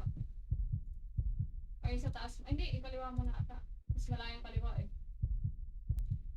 The girl who jumped. He was my classmate. Her name was Thalia. She always had a sweet smile and... Sweet smile. We were in a group project once, but we never... If Ali, come down. Sander suddenly bent down and placed his hands on my shoulder. Look at me. Good. Now breathe in. Good. Now... And breathe out. Breathe in again. And out. We repeated this exercise for a few times as I stared into his steady eyes. After a while, my pulse started returning normal and the erratic spiral of thoughts hushed. There. Do you feel better now? Yeah. Thanks a lot, Sander. Good. Why are you here? Oh, guess I never told you. I'm a trainee police officer in this district. If all goes well, I should get my badge next year. Wow, that's cool. Somehow being an officer surprisingly suits you. Thanks. Look, I'm sorry about what happened to your friend, but it's not your fault, okay? But what if it is? Thalia, I didn't notice that she was battling with herself. If only I had noticed sooner, maybe I could have helped. Done something for her. Make her life a bit better, you know, just like what you all did for me. I'm a horrible person, aren't I? I only care about myself and I don't pay attention to others. I constantly treat myself like the only victim in the world and somehow forget that there are people around me who have it worse than I do. Ali. I hate myself. I hate myself so much. I'm disgusted by the selfish person I've become. To hell with schoolwork. To hell with my part-time job. If only I wasn't absorbed with my own preoccupations, I would have noticed there's something wrong with Thalia and helped her before it was too late. Sander sighed and took a seat beside me. I was in your position too, some time ago. Actually, probably worse than you. I was selfish, arrogant, and completely self-absorbed. I hated the world, I hated the people around me, I hated the values that we're forced to live by. That is until I lost someone very important to me. And then it dawned upon me. I didn't hate people. I just hated the world that made them that way. Sometimes we just fail to see the beauty of things until we actually lose them. Ali, maybe there's nothing we can do to bring your friend back, but spiraling into negativity would only make it worse. Use this anger, this overflowing emotion to have to change yourself and become a beacon of kindness. Say, you free now? Now? Well, I have class, but I thought you just said to hell with schoolwork. Alright, fine, I'm free. I don't feel like heading to class after all that happened anyway. Perfect. Then come with me. There's something I want to show you. Are you sure you could be leaving your post just like that? Shouldn't you be investigating? In the great Allison's wise words, to hell with work. I blindly followed Sander to God knows where he was taking me. We took public transport, changed buses once, and finally arrived at a place surrounded by greenery. We talked about random things along the way, mostly about how he ended up becoming a police officer. Contrary to my first impression of him, he held strong ideals about justice. He clung to principles I wished I had, and the determination in his eyes convinced me that he'd never let them go. There was a certain weight to his stride. Every step he took carried in an unwavering confidence, like someone living with a clear sense of purpose, something I longed for in my own life. Eventually, after hiking up a small hill, Sander came to a stop. We're here. Wow. The view from the hill overlooked the bustling city area. I could even see my university from up here. I come here whenever I need a place to vent. Found it coincidentally when I was trekking during police training. Nobody ever comes here, so it's the perfect place to relax and unwind. It's beautiful. Somehow the distance makes the problems I have look so small. Right? That's what I first thought too. Here, sit down. Sanders sat on the grass, patting the spot beside him and gesturing me to do the same. I didn't tuck my knees to my chest. I stared at the breathtaking scenery before me, savoring the cool wind brushing against my face. You know, there's someone really important to me, someone who changed my life. Before I met him, I was a mess. Well, mess is an understatement. I felt like I was fighting the world, yet what I'm fighting against, I'm not sure what exactly it is. It was something invisible. Every day I wake up, I get angry at the world, angry at the way things are, and I fight. I keep fighting. But I felt so alone because I believe that nobody shared the same views as I do. And so I treated anyone as an enemy. But I was wrong. In my hatred, I forgot there are people out there who could be my allies. When I first met him, let's just say that a random encounter was all it took to turn my world upside down. Wow, he must be an amazing person to make such a big impact on you. He really is. Or was, at least. Hmm. What do you mean? He died some time ago? It was a huge blow to us. To me, to Kyle, to Rev, and especially Scott. Oh, so he's the friend that Scott was talking about last time? Yep. His name is Nate. Hold on, guys.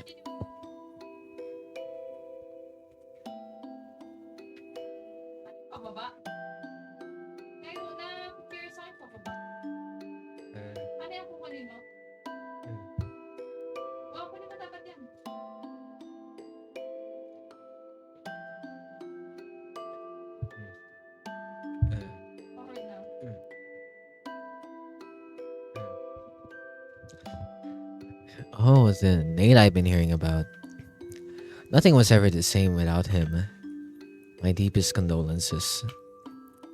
But the spirit will always live on in our hearts. Sounds cheesy, I know, but I still remember his playful voice and his encouraging words, so sometimes it feels like he never felt left us at all. In fact, let me impart you with one of his favorite phrases, which is always look towards the light. Always look towards the light. Whatever you do, you need to remember to look towards the light. Of course, he didn't mean it literally, otherwise, we'd all be moths. But he keeps saying that even in the darkness, there will always be a tiny glimmer of hope, and you need to hold to that hope, that light with your whole being. Allie, this darkness will pass as long as you don't give in to it. Good things are heading your way. I guarantee it. May Thanks, training pa. Sander.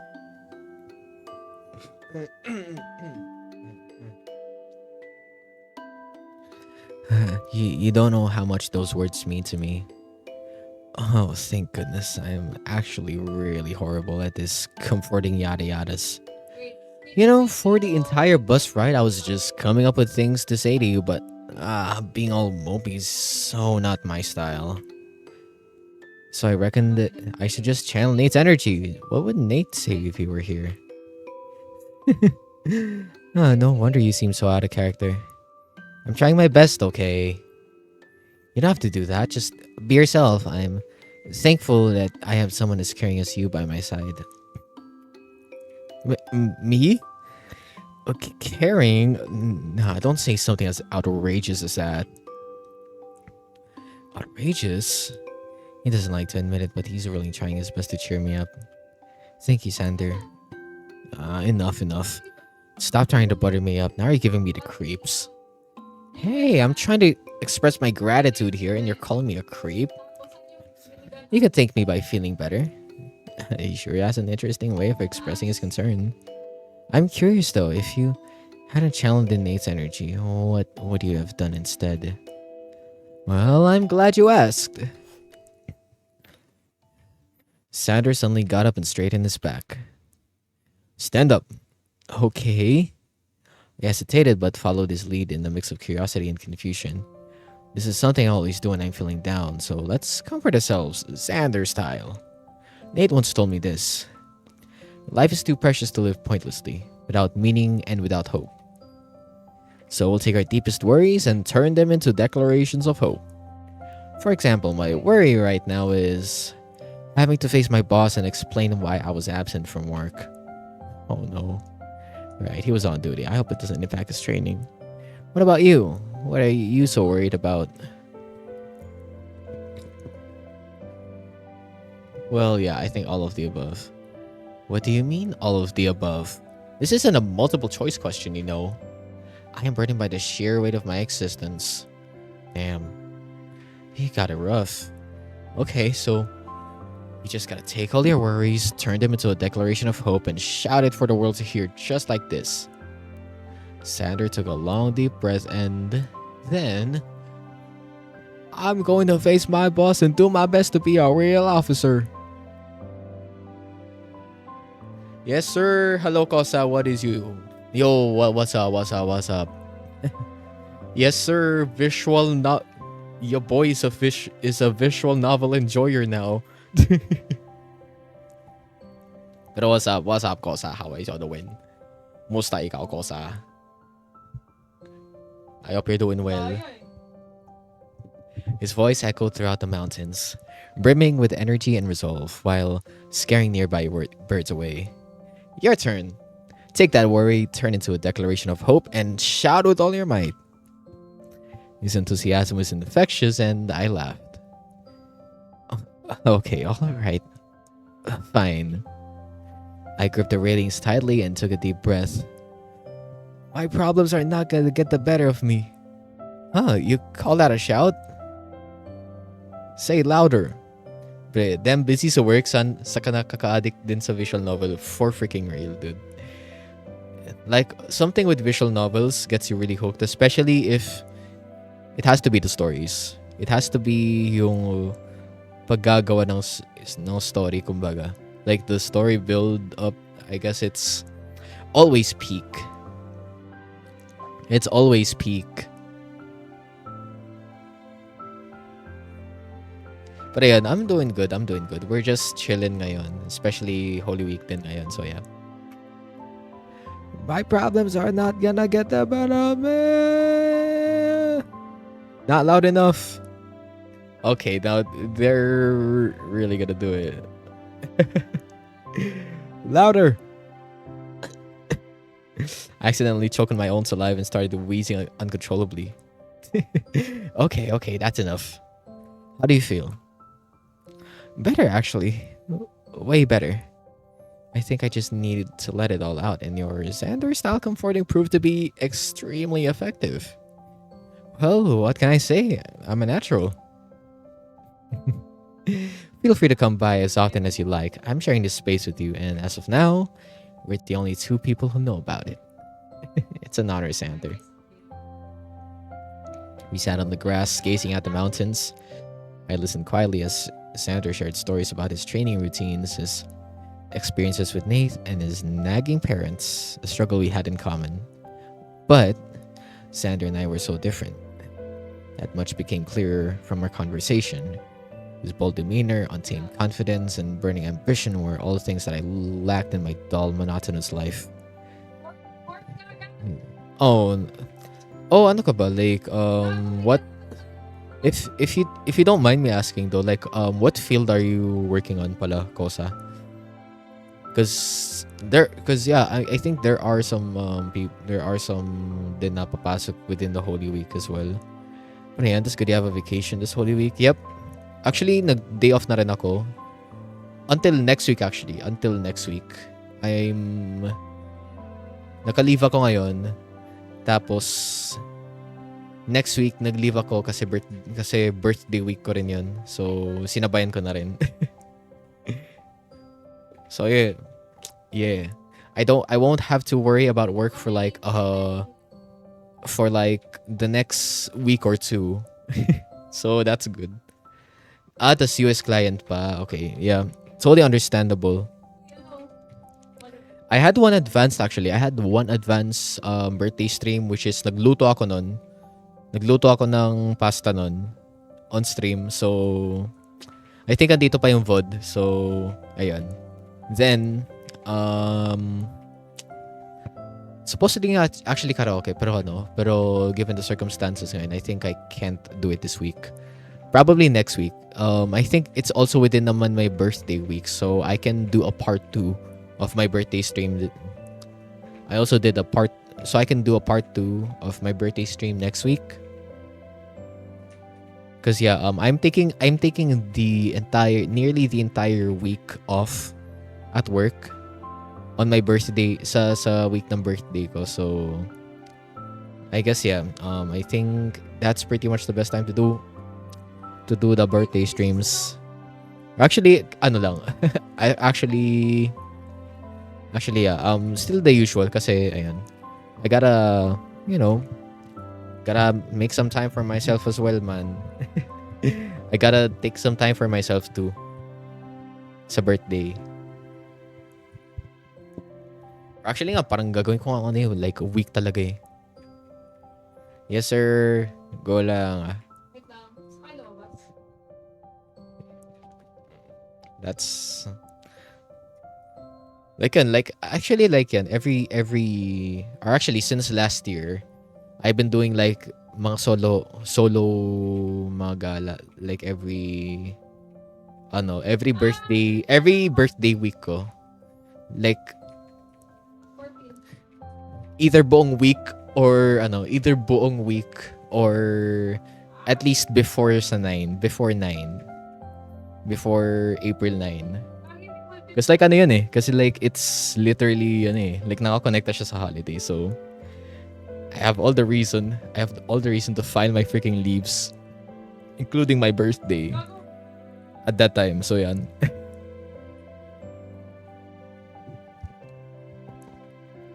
So yan, his bold demeanor, untamed confidence, and burning ambition were all things I lacked in my dull, monotonous life. If I have lived in Sander's shoes, faced his challenges, and grown up in the same environment, would I see life the same way he does? We all live such different lives, don't we? Who am I to judge others when I haven't experienced their reality?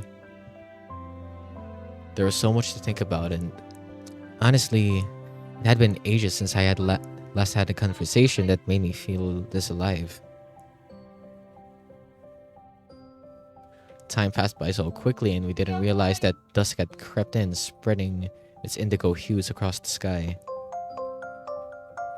We only stopped talking when Sander's phone suddenly rang. Whoops, it's my boss. He picked it up. Sander here. I could hear muffled shouts from the other side of the line. Oh no, he's going to get in trouble because of me. No. I wasn't shirking work. In fact, I was Sandra looked at me with desperate eyes, trying to think of an excuse. Without much deliberation, I took his phone. Hi, I'm Allison. I've heard of the assault cases occurring around the area, and I was so scared, so I asked this kind officer to help escort me home. That excuse seems to satisfy Sanders' superior because he quickly apologized and asked me to hand over the phone to Sander. Yeah, okay, gotcha. He hung up and exhaled a sigh of relief. Hey, thanks for the assist. Really saved my ass. Anyway, you're right, it's late, and strange things have been happening around here recently. Let me walk you home. You don't have to. I've wasted enough of your time today. Waste? Come on, why do you keep thinking that you're a burden to others? Because I am? Okay. Then, if it makes you feel better, I'm in the mood to walk and yap tonight. Surely I can talk to myself and walk alone. That would be so sad and lonely. So, accompany me? Well, if you put it that way, sweet. Don't be a walking contradiction. Sometimes you should learn to shut up and accept others' help. Sander turned and started heading down the mountains while I took one last glance at the city lights below me. Little did I know that the next time I come here, everything would be completely different.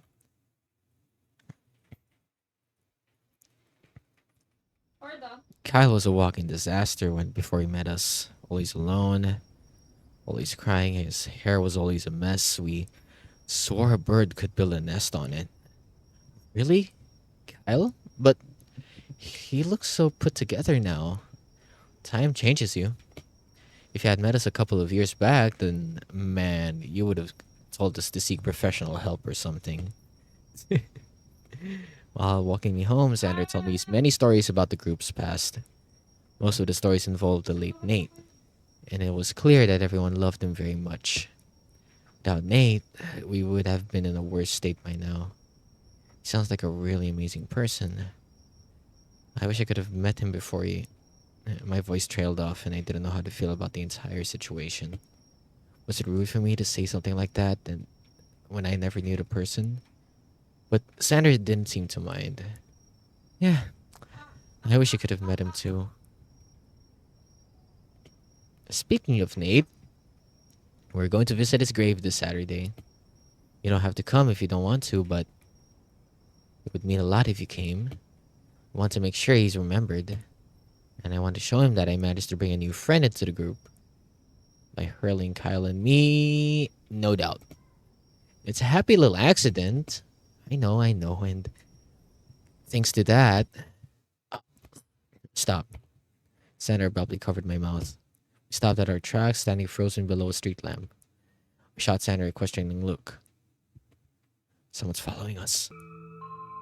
Panic filled my chest when he said that. I scanned the surroundings, but saw or heard nothing out of place. Just our still shadows and the deathly silence that swallowed the night. I suddenly remembered what Mom warned me about last time, that someone was assaulted around the neighborhood. Could this person be the culprit? After what he seemed like forever, Sander finally released his hold on me and exhaled. Sorry. I think I was too paranoid. Probably just my imagination. Oh, I see. That certainly did not ease my fear. Despite his dismissing remark, I could sense Sanders' unease when he continued walking. In silence this time. I sincerely hope that Sanders' senses merely made a mistake. There's no way somebody could be following us, right? And why would they anyway?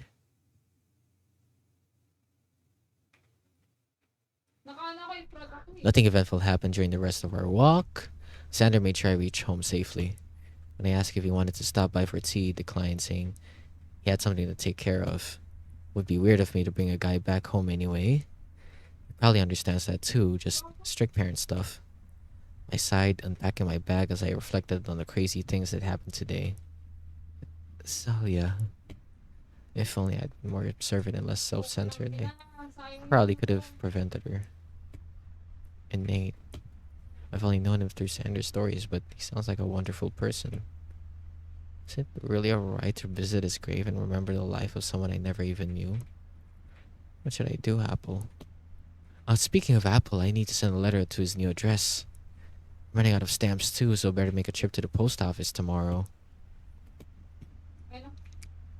I think I'll write my feelings down in my diary before I sleep. So many things happened today after all. I'm still shaken up. Dear diary, I witnessed a terrifying incident today. I still feel the shock, fear, and guilt. But I can't help but think that I could have done something. I should have done something. We worked on a project once before. I should have realized that what she was going through something. Heck, I even saw her getting cornered by other students, but it didn't help her. I was too preoccupied with my projects, my job, my family. It's always my. It was me. It was always me, never others. I'm so selfish. So selfish. I hate myself for being selfish. If only I noticed other struggles as well, things wouldn't have turned out this way. Heck, we could have been friends. Or dali. But there's nothing I can do anymore. It's been a while since I had a panic attack. Fortunately, Sander was there to calm me down. Things could have ended much worse if he wasn't there. Sander. It was a surprise knowing that he's a trainee officer. But it's even more surprising on how he went all the way to cheer me up, even when he ended up getting scolded by his superior. I guess it's true that you can judge people by their first impressions. Sander, Ow, ow, ow, ow. I'm grateful for his help. He didn't have to do all that, but he did. He's done so much for me. I can't forget his kindness. But coming back to Thalia, is there really nothing I can do for her? As painful as it was, her death taught me an important lesson. I must continue living and pay attention to the people around me. Maybe that way, I can prevent such a tragedy from happening ever again. Today was pretty depressing. There's nothing much I can do about it now. If only I could turn back time. Maybe we could have been friends. Nasa baba ako, nasa baba. Just as I finished writing my journal entry, my phone buzzed multiple times and I wondered who would text me this late at night. Oh, it's from Revka. Hi, Ali. BFK mo ako ng 4.5 seconds. Sandra told me about what happened to your friend today. I'm so sorry that happened and don't blame yourself for it. May kinuha Anyways, I was wondering if you're free to hang out tomorrow. I was doing some kind of I was thinking of doing some shopping. Want to come along? It's okay if you don't want to, or if you're busy though. Sander, why did you tell Rev? But I really must have made them worry. What should I do? Should I spend time with Revka tomorrow or tell her I'm busy? I guess you can probably. Yeah, I should. Yes. Yeah, I should spend some time with her. Class ends early tomorrow, anyways. Besides, it's been a while since I've gone shopping with a friend. Not really into fashion, but maybe I should get some new clothes. I've been wearing the same clothes for ages. Hey Rev, thanks for your concern. I'd love to hang out tomorrow. Where should we meet? How about Everland's shopping center? I think it's near your school. Sounds good. See you tomorrow. Alright, there you go. Shopping with Revka, huh? Maybe hanging out with her would help get my mind off some things. It's better than sitting here alone in my room and letting intrusive thoughts get into my head.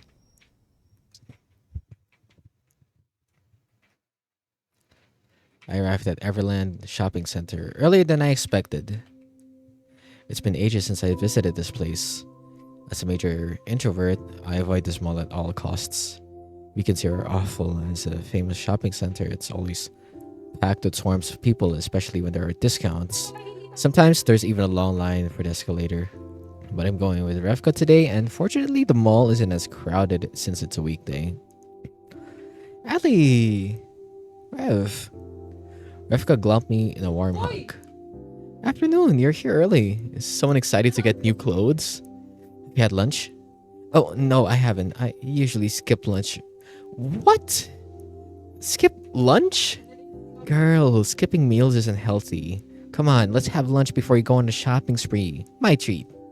D- don't worry about me, really. Shut it. We're going for lunch and that's a final. Besides, I'm hungry too. Poor Revka can't function on an empty stomach. Uh, Alright then. After scouring the shopping center for good food, Revka and I finally settled on a Japanese restaurant.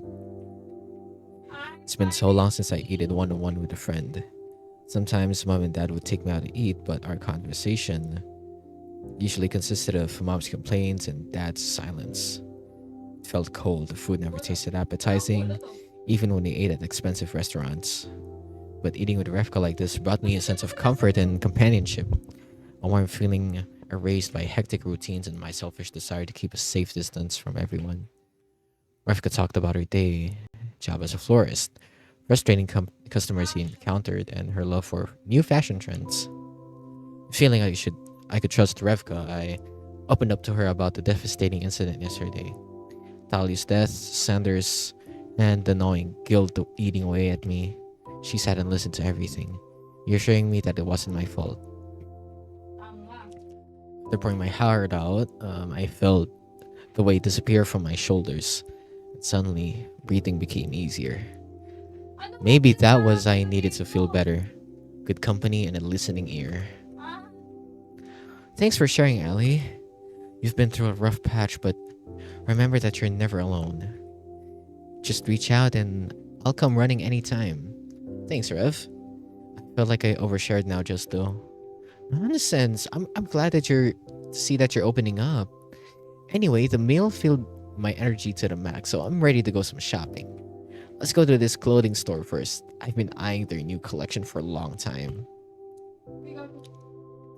Following Revka's lead, we entered the store displaying trendy garments where Revka instantly busied herself browsing. Look at her, she's totally lost in her own world. Revka suddenly held up a frilly pink skirt in front of my face. Oh, Ali, this skirt will totally look good on you. And this top too, doesn't it look cute? I I don't really think those girly attires will suit someone like me. You mean it won't suit someone as adorable as you? I have three rules for clothes: no frills, no pink, and nothing revealing. Oh, come on, you're talking like a grandma in her 80s. Just try it on, you might surprise yourself. Revka continued holding the skirt in front of my face, but I pushed the garment away. Fine, fine, but I'm not joking when I say look cute. How about something edgier like this one? Revka scanned the racks and pulled out the black leather jacket and some ripped jeans from another rack. The leather jacket looks cool, I admit, but those ripped jeans scream homeless. Okay, hold on to the jacket. Now look for more clothes for you to try on. I thought we were shopping for you, not me. You barely picked out anything for yourself. How about you find some clothes for me to try on then? Fine. But don't complain if I make you try something ridiculous. I fear nothing. Then you have a deal. I wandered through the racks, my fingers idly skimming over fabrics. Huh. What should I get her to wear? A mischievous thought crossed my mind as I spotted a brightly patterned frilly pink dress. Yes, this is perfect. I found something that Revka might be too embarrassed to wear. Though in all honesty, I think she'll still look completely gorgeous in it. Are you done picking? Yeah, I am. I presented Revka with the selected garments. You're evil. I thought you feared nothing. Fine, but if I try this on, you'll have to try what I picked for you. Oh no. The excitement of styling Revka almost distracted me from the fact that I also have to wear whatever she had picked for me. Ta-da! Revka pulled out an elegant red dress from behind her back, complete with a prominent bow tie at the front. Uh, I thought I said nothing girly. No, you said no frills, no pink, and nothing revealing. This dress fulfills your criteria. It looks kinda pink. It's not pink, it's light red. I looked down, gripping the fabric of my sleeve. But a dress? What's wrong? I never considered myself pretty enough to wear a dress. I am one tier below average at best. Something as elegant as That won't suit someone as ugly as me. Wala ba? Ugly? You? Who said that? I don't know. A lot of people? My mind Okay, flashed with I countless see. memories, tons about my chubby cheeks, acne-ridden skin, thick calves, and unruly curls. Revka was silent for a moment. Then, without warning, she shoved the dress into my arms and pushed me into the fitting room. Hey, try it on. You wouldn't know if it suits you unless you try, right? But Revka, no buts, just try it. I'll show you that all of them were wrong. I sighed, stepping inside and shutting the door behind me. I scrutinized the dress before me. The material was soft, flowing, nothing like the oversized hoodies and baggy jeans I usually wore. Well, here goes nothing.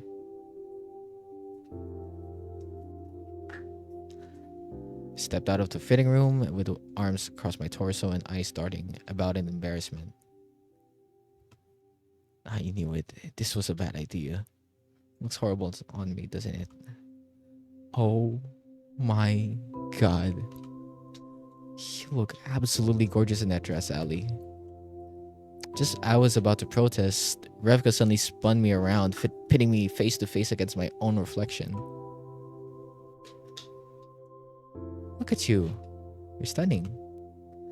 The dress's red accentuates the color of your eyes, and the fabric seems fits you perfectly, complementing your body shape.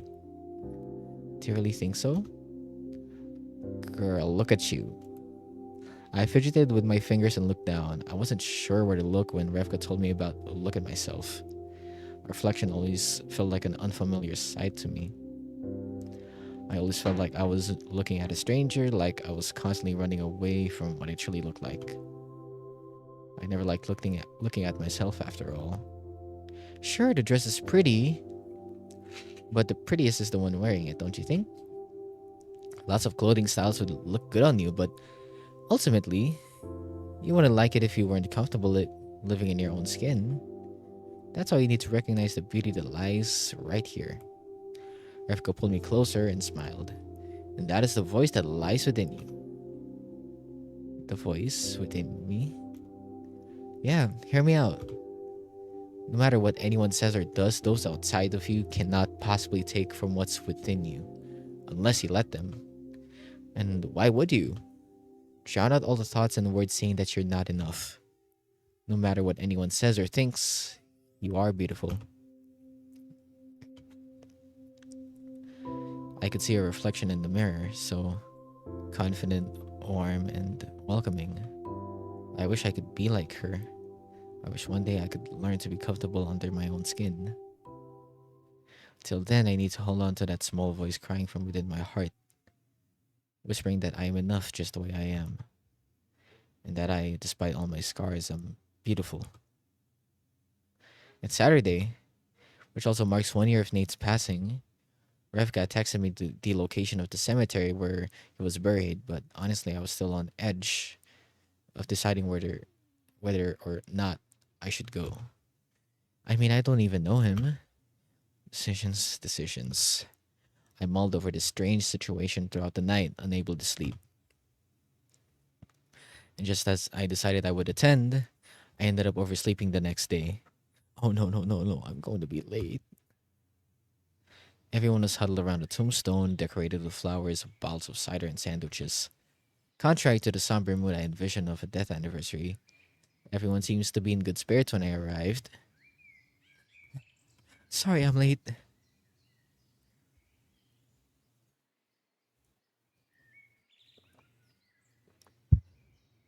Guys, Allie's here. Thought you weren't coming. My bad, I overslept. Didn't sleep well last night. What were you in that? What, were you excited to attend Nate's death anniversary? It's not like that. Well, now that Allie's here, let's do a toast, shall we?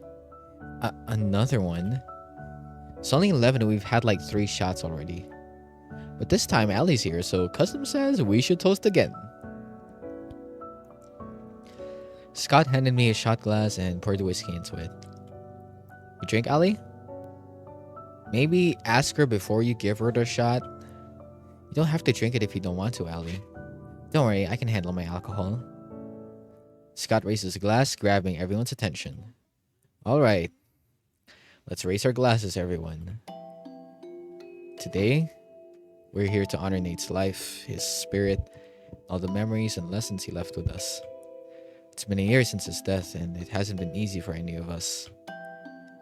For us, Nate was more than just a friend. He was our mentor, our guardian, and our family, our light.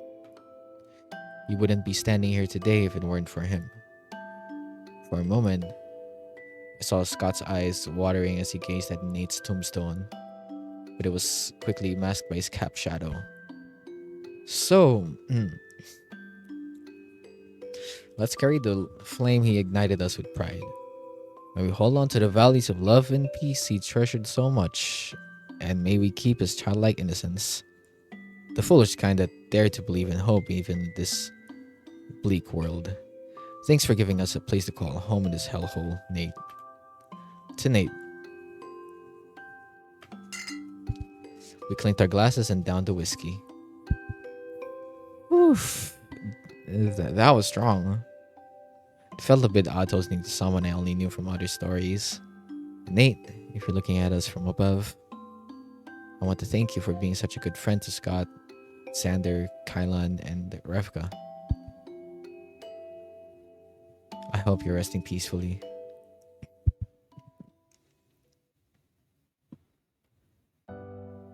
And for all your pie recommendations, favorite bar chains, and the best fish and chips in town. To Nate. Scott raised his glasses and was about to drink another shot before Kyle stopped him. Okay, I think he had too many drinks, Scott. No, not enough. Scott poured the bottle of whiskey into a shot glass and raised his arm once again. To Nate for being the best drinking buddy. May you drink to your heart's content even in the afterlife. What? Cheers. And yet another shot disappears into Scott's bottomless stomach. Scott, stop. You're going to end up intoxicating yourself. It's only the afternoon. You can't afford to get drunk. Leave him be, Kyle. The alcohol ran out a while back. I just refilled it with water. So what? He's getting drunk off water? Drunkenness is a state of mind. Oh dear, Socrates, Scott is back again.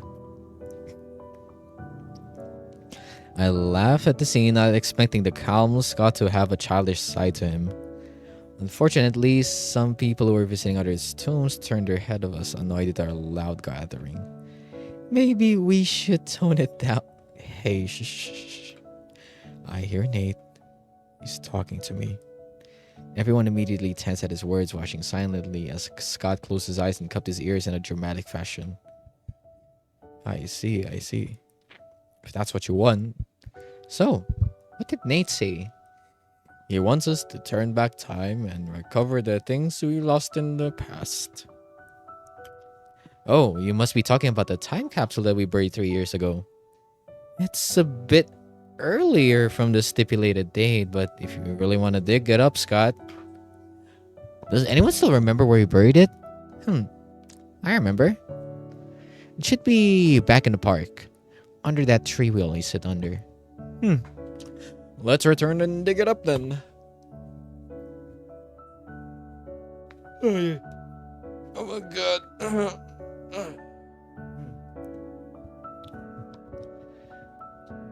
But before we leave, Nate, we're welcoming one new member into our friend group. This is Ali. Say hi, Ali. Hi, Nate. Say hi, Nate. Nate's grave answered with silence. That's it, you're drunk. What was that?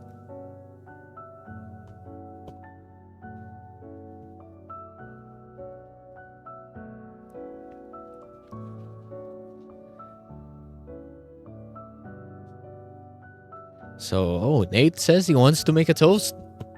And cheers.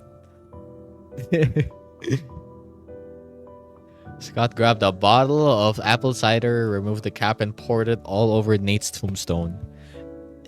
Ew, you must you really do that? It will only attract ants. Well, at least Nate won't feel lonely that way. I mean, he loves animals.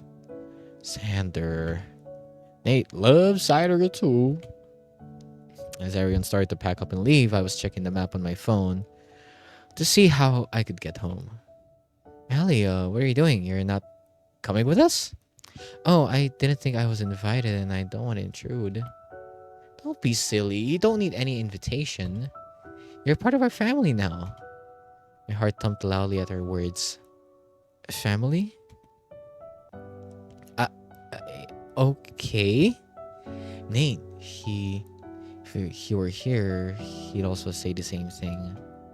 Would make the entire world his family, that guy. Scott, how are we getting into the park? Did you bring your car? I don't have one. I'm broke, remember? Right. Can't drive? We all took a couple of shots. Fine, public transport it is. I followed them to the park, still touched by Revka's words. Family. Huh. A warm feeling, similar to an embrace, spread beneath my chest. I savored this sense of serenity when I was unfamiliar with and found comfort in this strange but loving company. Uh,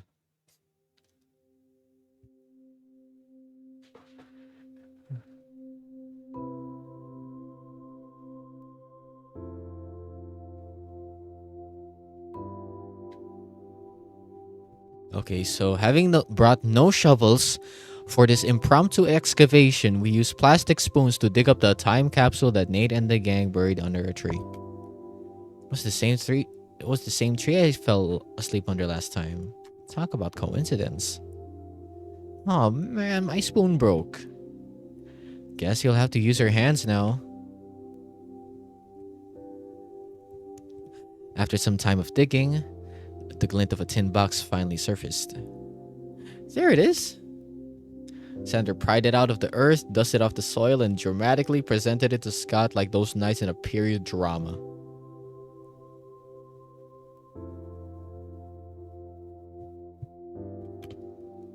I'm pretty sure we told ourselves we'll open it in 5 years, though. Time is relative, my friend. This is pretty anticlimactic. 3 years isn't that long. I'm pretty sure what I wrote to myself back then. It's probably something like, this is so stupid. Why is Nate making me write something so cringeworthy? You know what? I think that's exactly what I wrote. Is that how Xander behaved back then? Well, don't even get me started. He was quite a rebellious teenager. Still is. And now that you're done speaking, I shall now open this box with a toast. No more toasting. Alright, alright.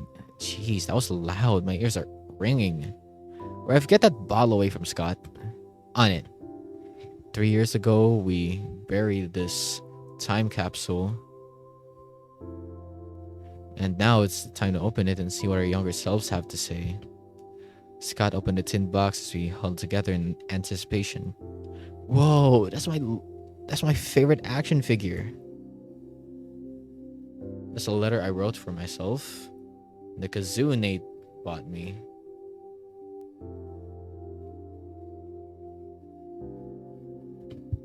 My watercolor paintings, my pressed flowers.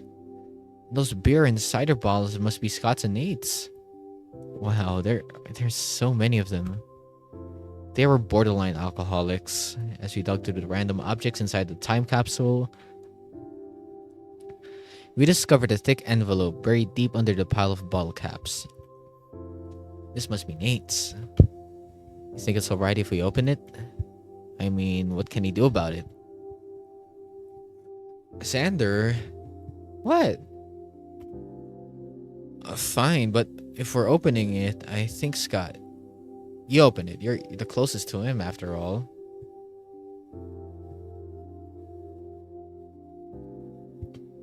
Me, the closest? Hardly. You watch Scott carefully open the envelope with bated breaths, revealing, lo and behold, more envelopes inside the envelope. True to Scott's words, inside the envelope were a series of smaller envelopes. Each envelope had a name written on them, addressed to everyone except me, of course. Scott silently passed each envelope to its intended recipient. Hmm, typical Nate, always thinking of us. I have a feeling I'm going to cry when I read whatever's inside. But he didn't need to say that. His eyes are already watering, and it was clear from his hoarse voice that he was holding back tears. I glanced at Sander, and even his usual carefree attitude was replaced with an unusually somber expression. How about we distance ourselves a bit and reconvene when it calmed down? That sounds like a good idea. I'll wait here for your return. Scott handed me the time capsule. Then you'll be in charge of keeping the time capsule safe. Feel free to browse whatever's inside in the meantime. And so the group parted momentarily, leaving me alone with the tin box. I wonder what Nate wrote for each of them. I sat under the big tree and, having nothing better to do, started inspecting the tin box's contents. After some digging, I realized there was something sticking at the base of the tin can. At first, I thought it was an old sticker, but upon peeling it, I realized it was a piece of paper with some words scrawled at its back. Curious, I began to read it.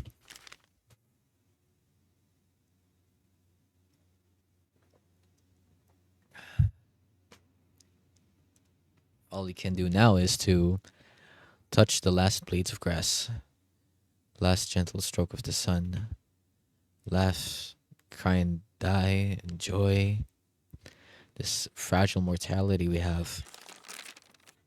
What is this? It seems like a poem. Where have I? Allie, what have you got there? Whoa, Sander, you're back. That was fast. Look, I found a paper with a poem in it. I reached my hand into the box again, but somehow I couldn't find it amidst all the bottle caps. Where'd the paper go? I swear I put it back inside the. Are you okay? Were you hallucinating? No, I swear it was just. Where did it go? What's the panic about? Ellie said she found a piece of paper inside the box, but it disappeared into thin air. Paper? Yeah, it was a small one and it had a poem on it. I could have sworn. I continued to rummage through the contents of the box and even scoured the nearby grass for the paper, but it was nowhere to be seen. Are you sure you're not mistaken? I swear it was there. I'm so sorry. I may have lost something important to you. Don't sweat it. Maybe you're just tired. Yeah, look at those eye bags. Did you have enough sleep? As a matter of fact, I didn't. I kept apologizing for for losing the mysterious piece of paper, but nobody made a big deal out of it. Soon, Kyle and Revka returned. Kyle's eyes were completely red and swollen, and Revka also seemed to have barely recovered from a fit of crying. Everyone good? Yeah. Damn it, Nate. Why did you have to? After all the emotional moments, an awkward silence settled between us. Let's call it a day. Yeah, I think I need some time to myself. Rev, you got some snot. Oh, shut up, you. The gathering disbanded and we went to our own separate ways. But it turned out that Kyle and I live in the same direction, so we ended up walking to the same bus stop. Oh no, what do I say? I'm really bad at making conversation. Should I just give him some alone time or should I make small talk? Hey, Ali, I just want to say thanks for hanging out with us today. I know it's awkward to visit a grave of someone you've never met before, but we are really appreciated. We finally get to celebrate Nate's life with another person outside the friend group. Not many people remember Nate after all. Something in Kyle's words struck me as strange. What do you mean not many people remember him? What about his family? Uh, well, how do I put this? We did say Nate is our dear friend. He got us through the darkest periods of our lives, but to be very honest, we don't know much about his personal life, his family, his friends, where he comes from. He kept it all a secret. He didn't like speaking about them for some reason, and we respected that. After all, we know best that people have things they don't want to talk about. But I thought you guys were best friends. Scott might know more about him since you've known him for much longer, but oh no, he's just pretty secretive. But the memories we had of him, they felt like a blissful eternity. Sometimes I think that he's an angel sent to save us. Now that he did his job, he's returning to heaven. I know I sound too dramatic, right? But it isn't an understatement to say that he saved us.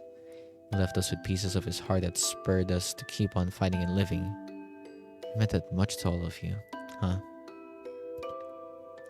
I wouldn't be here if it weren't for him. Sandra said the exact same thing. How did you meet Nate, Kyle? Let's see. I was still a university student back then, helping out with my family business at the same time. I was stuck in this cycle of constantly working myself to death just to pay bills and put food on the table. And then my family went through a rough patch. I quit college and gave up my dreams to become a musician, choosing to focus on restoring my family business. Back then, there was simply no time for doing the things I love. The things that make me feel like me again. And since my dreams had been stripped away, it felt like there was no point in living. One day, when I was playing my violin at the park, there was a man listening intently. Let me guess. Nate? Yep, that was Nate, alright. My only audience. Soon after, we had a talk over a cup of coffee, became friends, and the rest was history. He helped me to rediscover what was most important to me, and bit by bit, the world seemed like a brighter place thanks to him. I see, that's wonderful. What about you, Ali? Do you have anyone you trust? Trust. Huh. I'm more of a skeptic than anything else. True, you don't seem to actively rely. You don't seem like someone who actively relies on others. It's good to be independent, but you can't carry everything by yourself. Life would be better if you had people to share your burdens with. But what if I don't want to share them? I mean, my problems belong to me. I don't want to be a burden to others. I mean, why would I show others the ugly parts of me when I can't even accept them myself? Allie, you're scared, aren't you? Scared to open your heart and let someone in, knowing there's a possibility that they'll escape with your deepest secrets and leave you vulnerable instead? How did... I know, because I struggled with the same thing. In order to prevent that tragedy from happening again, my only choice was to lock my heart behind multiple gates. I tossed the key to some place nobody, not even me, could find it. The only thing that gave me is unresolved emotional issues, though. It was only after I met Nate that I started to open up and learn how to trust again. But how do you do it? How could you trust others with your everything, knowing that they could break it any time? But what if they don't? What if they choose to stay? What if instead of breaking your heart into a million pieces, they piece them together to create something beautiful? There was a time when I thought I could do everything alone, so I isolated myself so I wouldn't get hurt by others. It was a dark and depressing time. Humans are social creatures. We create community and connection with others to build lasting bonds and to support each other. Kyle. Just then a bus approached the stop. Oh, that's my bus. Thank you for the encouragement, Kyle. I... You don't know how much those words mean to me. I'm glad it helped, Ali. Take care on your way home. I hopped on the bus, pausing to glance back at Kyle. The gentle afternoon light fell gracefully on him and casted a golden glow around his silhouette, almost as if he has a radiating warmth. And when our eyes met, I felt something new, like a line of quiet, invisible connection weaving between us. One day, I'm sure you'll find someone you trust. And even if you don't, remember, we're always here for you. Thank you. Kyle, I do hope that one day I can also be someone you can lean on, someone you can share your burden with. But first,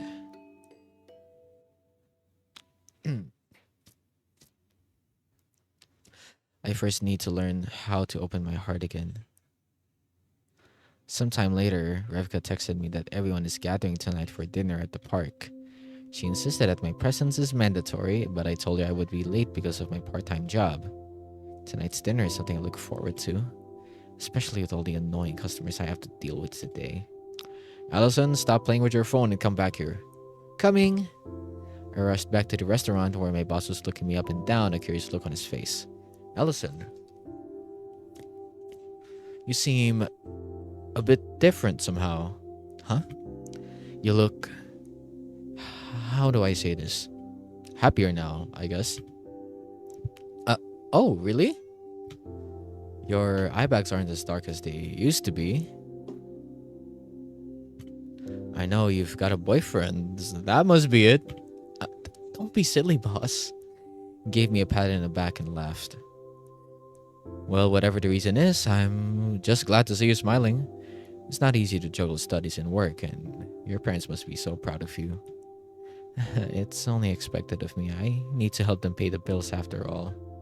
You'd be surprised by the sheer number of youngsters who don't care about their family anymore. I just wish my daughter was a bit more like you.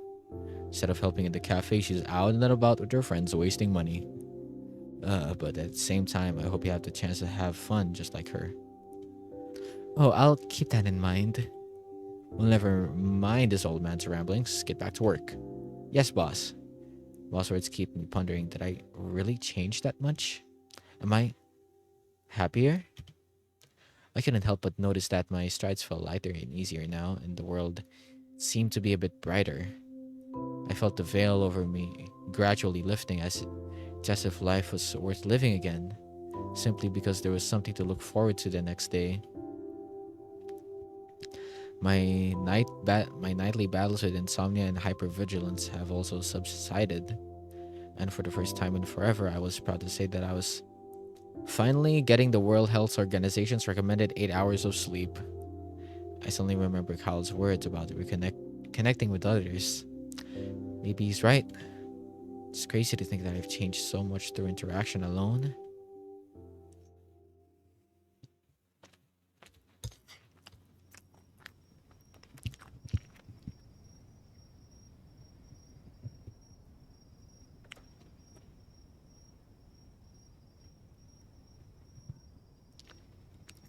All right. Having arrived late, everyone is already seated comfortably in our favorite picnic spot beneath the giant tree. The picnic mat had a copious amount of food laid out: apple pie, chicken skewers, fried rice, noodles cooked with brown sauce, a pot of tea, and what was that? Spinach soup? Oh, and of course, the row beers were stashed behind Scott. Wow, guys, what's the occasion? This is a feast. Hallie, you made it. Welcome home. Welcome home, Allie. Oh, a lump suddenly formed in my throat. Those words. They're words I haven't heard in a very long time. They're words I long to hear, but I didn't expect to hear from them. I'm home? If you are, then what are you standing around for? Come on, join us. Oh, but take off your shoes. I don't like shoes in my house. Okay. I took off my shoes and joined them into the picnic mat. So, how was your day, Ali? It was okay, just school and work. I was excited to see all of you today, so I can't stop grinning about it. Even my boss said I look happier than usual. Oh! Aw. Did you hear that? She's so precious. Did I actually say that out loud? Refka suddenly engulfed me in a hug, ruffling my hair. I felt my cheeks getting hotter, and I was pretty sure I was completely red now. Thankfully, the darkness kept it hidden. Did you just blush? You look like an apple. Or maybe not.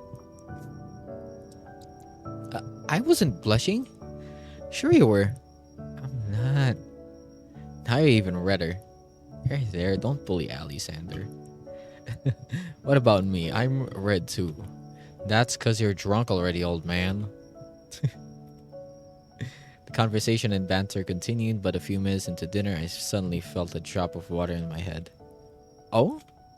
I think it's about to rain. We should find another place to continue the dinner. There's a gazebo. There's a gazebo somewhere around the park. I think it should be there? No. There? Scott, stop playing around. We'll get drenched. Ah, too late. Just as he said that, lightning flashed in the sky and thunder roared not too long after. The raindrops suddenly multiplied, accompanied by strong gusts of wind. Ah. Quick, everyone, cover the food. Already on it. Barefoot, we ran to the nearest gazebo under the mercy of the sudden squall. Don't slip, don't trip, don't die. But I could barely hear him to the sound of rain and thunder. What did you say? I said you gotta survive. The slope below me turned into a freezing mush, and it slushed like ice cream with every step I took. At one point, I almost slipped, but Kyle had my arm steadily, making sure I kept my balance. Ellie, are you okay? Yeah, I'm fine, thank you. Rafika appeared beside me and held my other arm. Seems to be having fun. Guess I am. Jeez, right after I told you to be careful too. Need a lift? No thanks, that would be too embarrassing. Worried that your face will turn red again? No. Sandy. Lift me instead. Scott was behind us the entire time, suddenly dropped into his knees. Sandy, and what's the fun of carrying an old man like you? I'm not old, I'm 17. The group immediately burst into a fit of laughter. In your dreams, old man.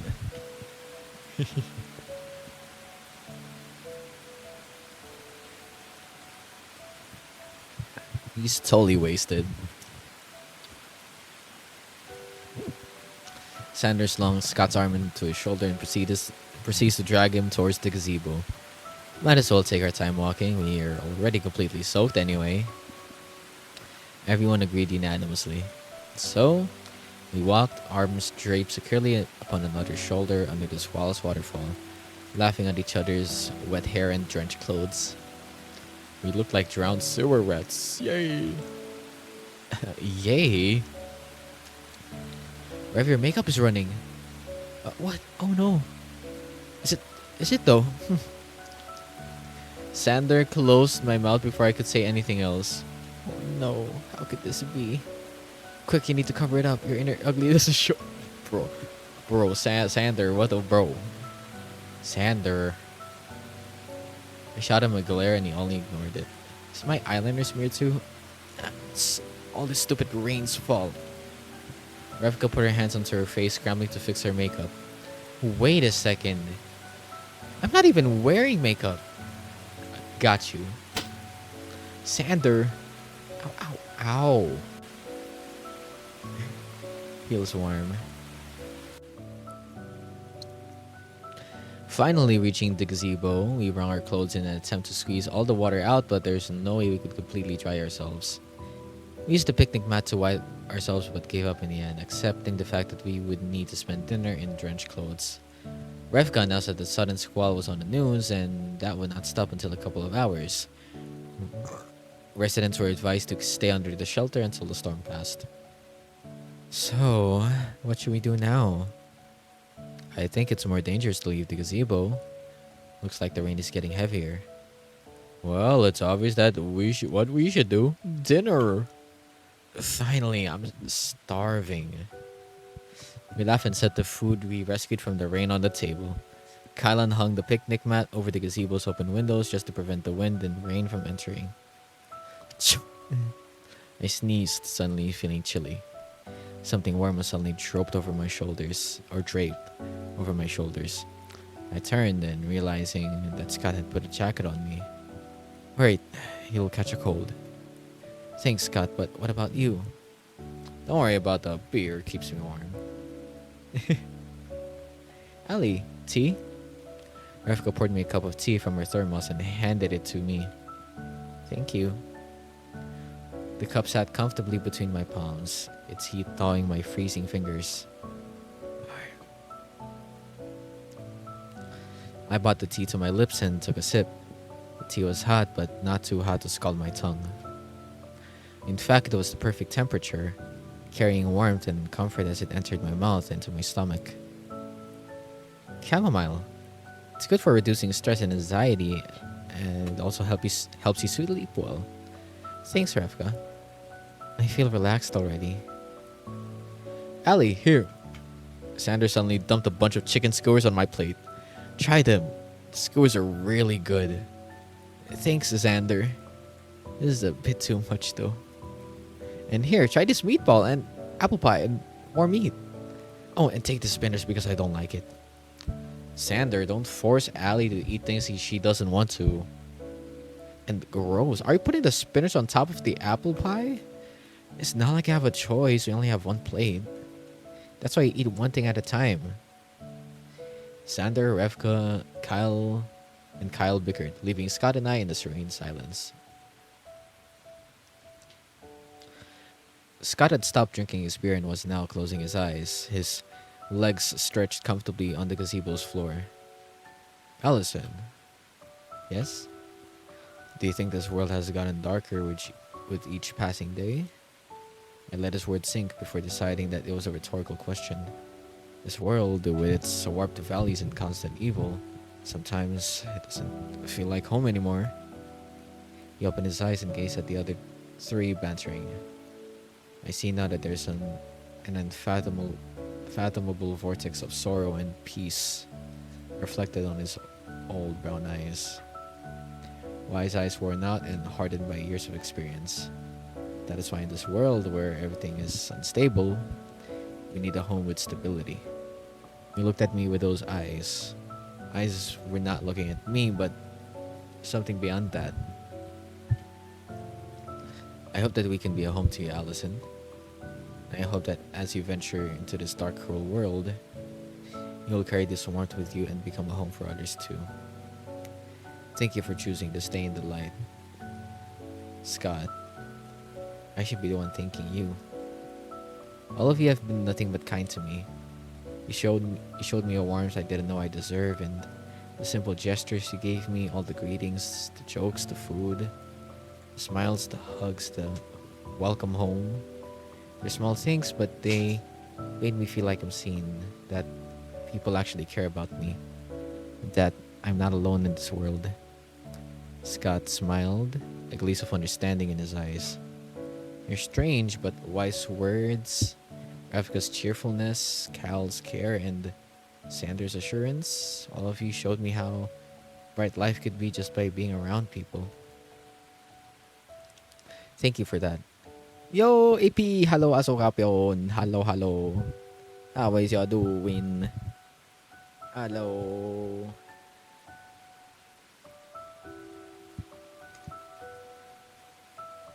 Hello. Feel free to lurk if you want. Actually, feel free to lurk. Thank yous. But yeah, welcome in, Asok. How is you doing?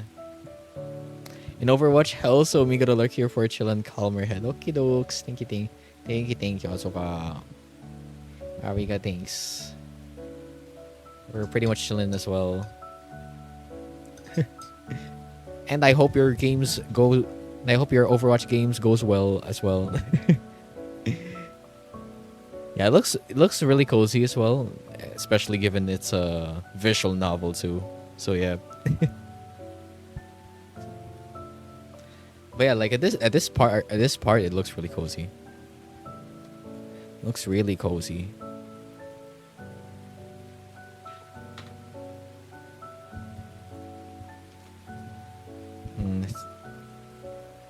Oh, about that. What happened? What happened?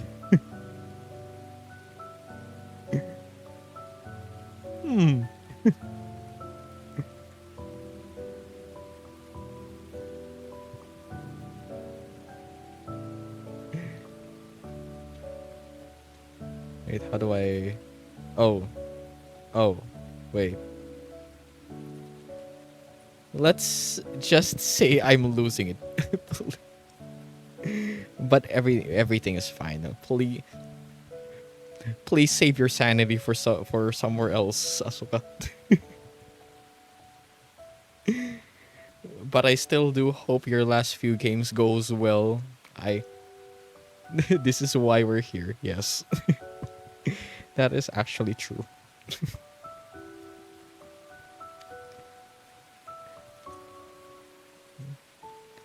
But yeah, hope you're doing fine as well. Hope you're doing fine. So yeah, thank you for that. Yes. Savor this feeling, Ali. Soak yourself in this warmth and do not forget it.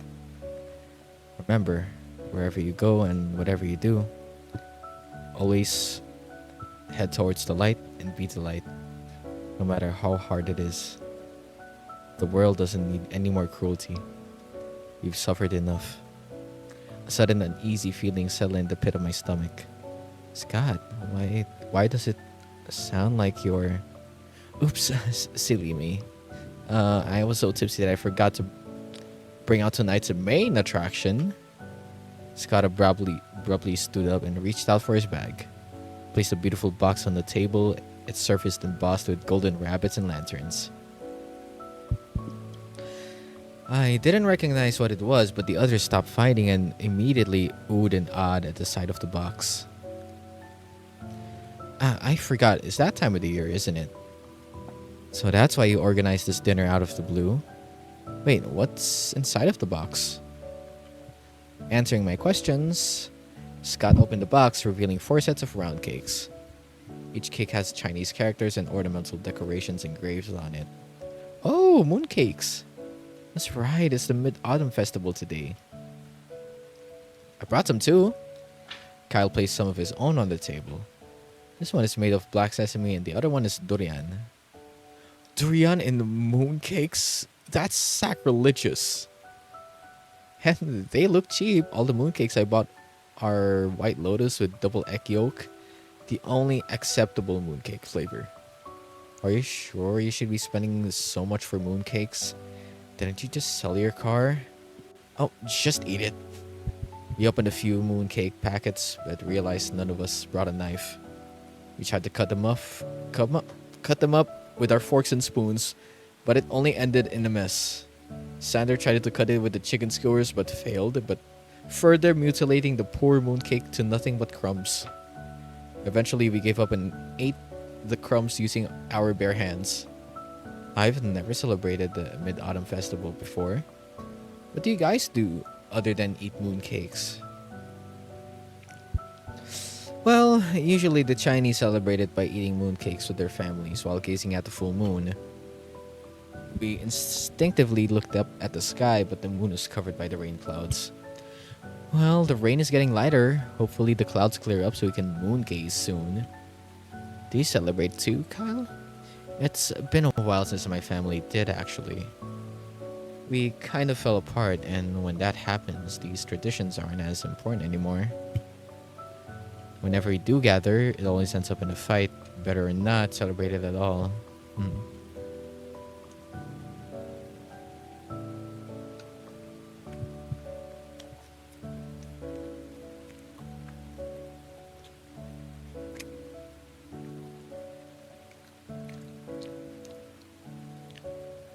Right. Sander wrapped his arm around Kyle's neck. No, don't be like that, Kyle. We'll be your family. What do you want me to be? Your nagging father, your edgy brother, or your distant and mysterious uncle? You're more like an annoying little sister to me. Big brother, I need your money for my tutors. Kyle Oren. I am your father. That doesn't even make any sense. It's clear that you haven't watched Moon Wars before. The night continued with laughter and warm-hearted banters, and before we realized it, true to Kyle's words, the rain had subsided into nothing but a drizzle. Gather around, everyone. It's time to take a picture. A picture? Am I dreaming? The Scott asking for a picture? Yeah, is that really you, Scott? Don't you hate being in a picture? Maybe he's so drunk that he forgot that. Well, we better take this chance then. It's not every day that we have a mid-autumn dinner in a storm. After all, we should commemorate it. Oh, come on. Gather around before I change my mind. We held together as Scott positioned his phone into the gazebo's railing. Xander, move away a bit, will ya? Huh? This is a group photo, not a you photo. Guys are squishing me. Same here. 3, 2, 1. Say wee. Wee. Wee. Wee. Aw, that is so cute. Yo, this screenshot is so cute. Oh my goodness. We continued eating and drinking warm tea under the gazebo, spinning stories and simply enjoying each other's presence. Even if the topic of conversation sprouted haphazardly and every conversation seemingly led nowhere, I didn't mind that at all because I realized that I simply enjoyed their company. I never felt so much at peace before. I felt safe and oddly protected by the same people I considered strangers just a few weeks ago. Feels like home. When was the last time I felt so safe and comforted? Perhaps there was once a time I felt this way with my family, but that was ages ago. This is bad. Gotten so attached, like we're discovering a happiness I've long forgotten. I wish I could live in this moment forever. The rain eventually stopped for good, leaving us a clear view of the sky and the moon's silver silhouette. We decided to step out of the gazebo, sit on our picnic mat, and gaze at the moon together. Hmm.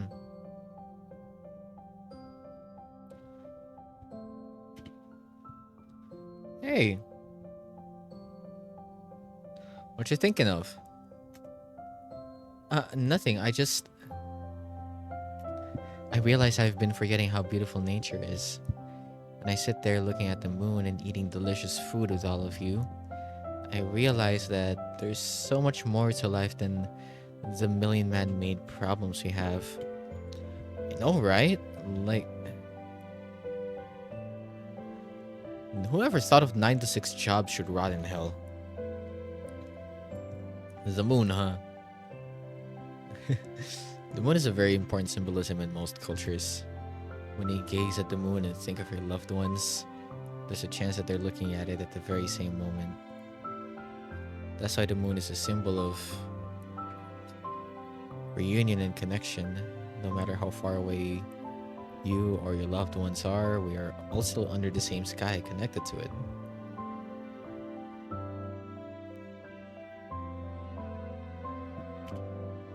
No, that's so romantic. Cal's clearly a musician for a reason. But does it connect you to someone who's no longer in this world? The mood turned a tone darker, but Scott took another chug of his beer and laughed it off. Oh, just joking. Well, who knows? Maybe just like God, the moon could also transcend time and space. Kai looked up, his eyes as clear as the night sky. If you send a message to the moon, you never know if the heavens could hear it and deliver it to that person back when he was still alive. Can't believe I'm saying this, but damn, that is profound. You tugged some of my heartstrings there. Maybe you're right. Scott pulled down his cap, making it impossible to discern his expression. Scott. We continued gazing at the moon in silence, enjoying the cool breeze and earthy scent of soil after rain. Enjoying this lovely view with all of you makes me want to write a poem. I know, right?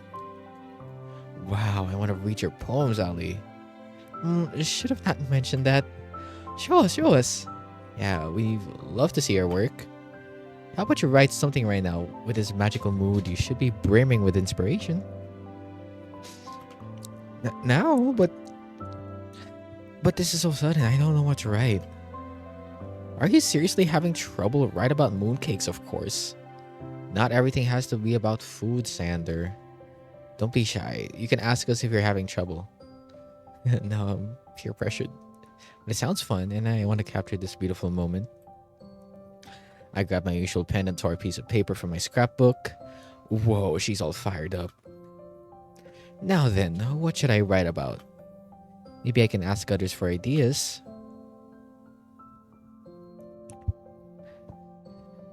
I think we can first ask Scott because yeah, she has a. If you want my advice, you say. I may not look like it, but I was a songwriter for my old band. Cool. You can contribute a line then. The moon. The moon is bright tonight. That should do it. Why does every songwriter end their line with tonight? But okay, fine. I'll settle with the moon's face glows gentle tonight. The second line would be we can ask Skylan.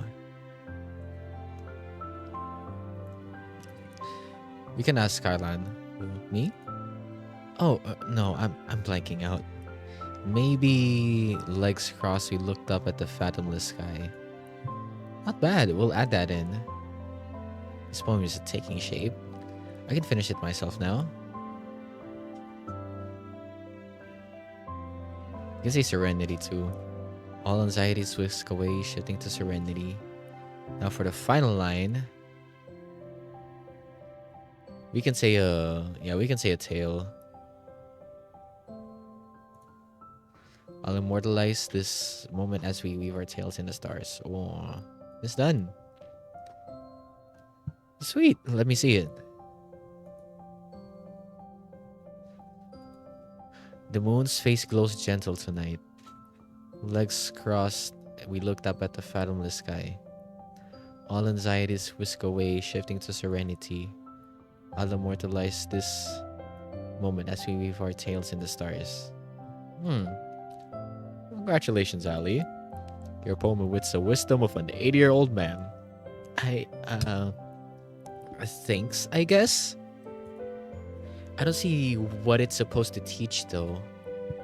See, that's the thing. You may think that it doesn't teach you anything, but if you don't understand it, then it's considered wisdom. Huh?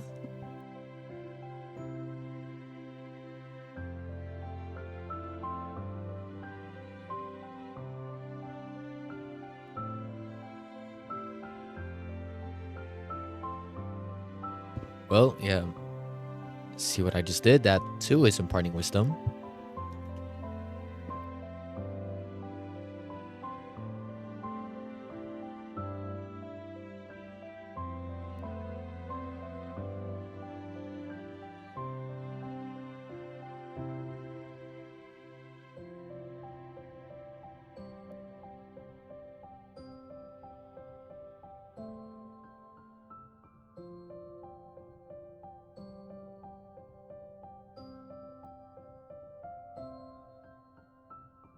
Wait, wisdom? I'll get it. Exactly my point.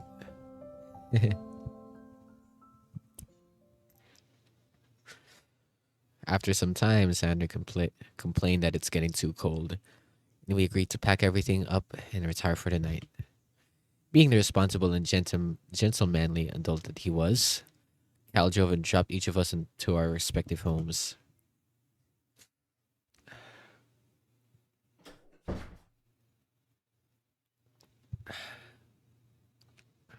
Alright, that was a magical night. I'm never going to forget what happened tonight. When I opened the door home, Mom and Dad were surprisingly still at the dinner table. Oh no, I've been out too late and I'm drenched. They're going to give me an earful.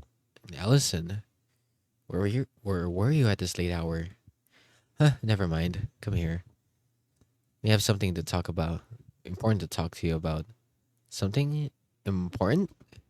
Sudden queasy feeling turned into my stomach. I took a deep breath and walked to the dinner table. Allison, your dad is getting transferred overseas. The transfer is immediate and we'll have to move by next week. What? But why so sudden? No, no, no, no, no. Just when I'm starting to find a place where I belong. The higher ups are transferring me to another branch, apparently. They are understaffed and need me there ASAP. What about my university and my job and my friends? They'll make new ones there, don't worry. And you don't have to worry about working anymore. Your dad is getting a raise, quite a huge one at that. Cause that's cheek, a sight I'd rarely seen before. I congratulations. What's wrong, dear? Shouldn't you be happy? You've been complaining that you feel like you don't belong here, so this would be a good opportunity for you to turn over a new leaf. I no, I give me some time to think this through. I raced upstairs to my room, heart pounding haphazardly, driven by a surge of anxiety and shock. Just when I thought when things were going right. Why does this have to happen now? Tears started streaming down my face, and just when things are starting to look brighter too.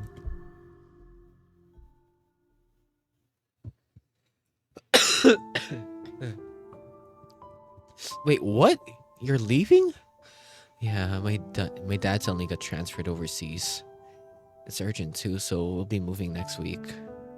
No way. This when we were starting to get to know each other too. I'm really sorry, guys. I also feel so. I feel so sad to part with all of you. But isn't the end. I'm sure we'll meet again soon. But not anytime soon, right? Yeah. Hey, don't make Allie feel guiltier than she already is. The only thing that we can do is send her off with a smile. Yeah, this is just a temporary goodbye. Keep thinking of the good times. Smile even if the going gets rough. Don't be afraid to make mistakes and give others a chance to enter your life. I wish you all the happiness in the world, Allie. Kyle, you're going to make me cry. Like, cry, I dare you. Jeez, what a way to ruin the mood, Sander.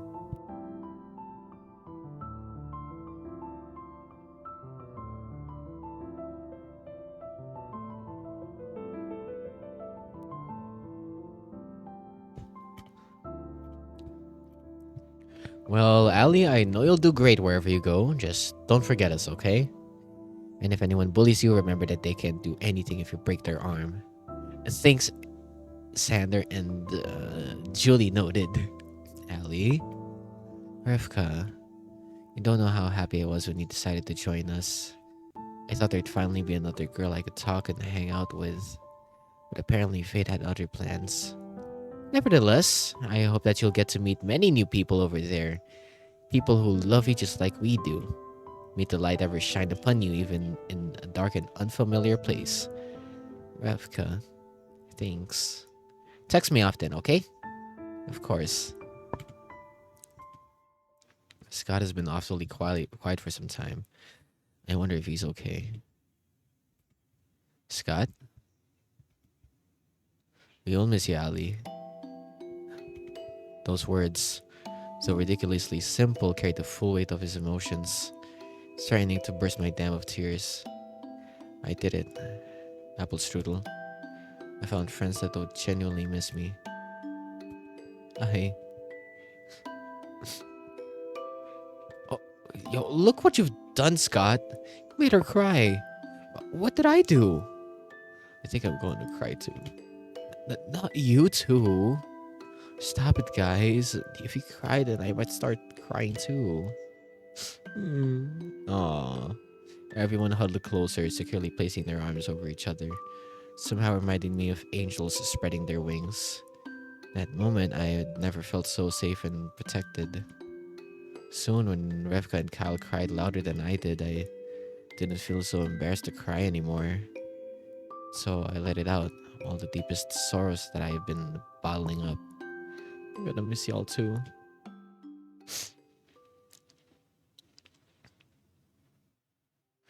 Everything passed by in a flash after that. My family and I moved overseas for Dad's job, and I ended up transferring to another university. Things started to look better for me. Mom and Dad toned down with trying to control every aspect of my life and even had a more amiable relationship with each other. Plus, since I didn't have to work part time anymore, I had more time to join extracurricular activities, which led me to make a few friends. I still message Rev, Sander, Kyle, and Scott occasionally during my first few months of my transfer. Sometime after that, we started to lose touch. The responses were often delayed, and I was preoccupied with my final years of studies. As for Apple Strudel, I haven't received any letter from them. There's no way I sent the letters to the wrong address. I've checked it over and over and even sent them more letters with my current address. Still, no reply. They're probably busy, I thought. That's okay, we have our own lives to worry about. Soon I stopped sending Apple Strudel letters completely. Finally, the day of my graduation arrived, and when I returned home, I received an unexpected delivery. No sender name nor address. It's just my name on the box. It can't be Apple Strudel. I don't recognize the handwriting. Suspicious but curious, I opened the mysterious package. Inside were a card and a necklace wrapped in plastic. Congratulations on your graduation, Ali. The card reads. Keep chasing the light. Scott. It's from Scott. How does he know that my graduation's today? I unwrapped the necklace next. Whoa. It's so pretty. The gold rimmed necklace looked antique, but it's clear that it was very well taken care of. Is it really okay for me to keep this? It looks so very important. The necklace had a locket as a pendant. I tried to open the locket, but it seemed stuck, and fearing I would break it, I stopped prying it open. I better text Scott and thank him. I opened my messaging app and sent him a text. It seemed to be undelivered though, so perhaps his phone was turned off. University's over and I still have some money left from my part-time job. Maybe I'll surprise everyone and pay them a visit next weekend. After a lot of convincing, my parents finally let me travel to meet my old friends. I can't wait to see them after. How long has it been again? A year? Year and a half? My heart soared at the thought of meeting them again. It was a bit last minute, but I messaged everyone that I was going to visit the park on Saturday. It came later than I expected. The traffic was crazy. Did the population increase after I left or something? There's no one there. Nobody's responded to my text either. I'm starting to worry that something has happened to them. Perhaps they no longer hang out at the park on Saturdays anymore. I sat below the all too familiar tree and leaned my back against its hard trunk. Well, at least you're still here, Miss or Mr. Tree. Gazing at the sky, I recall all the wholesome, comedic, and memorable moments that happened at this very place. Soon the sun began to set, casting an orange glow that spread throughout the clear sky. I guess they're not coming, huh? I looked at my phone again. Nobody's responded to my message. Maybe they all got sick and tired of me. No, they're probably just busy. Just when I thought of that, I spotted the familiar silhouette running towards me. His blue hair tangled chaotically against the wind, and I could feel his excitement even from a distance. Yo! Xander! We embraced each other in a warm hug. Xander looked the same as ever. The bright, uplifting light in his eyes hasn't faded.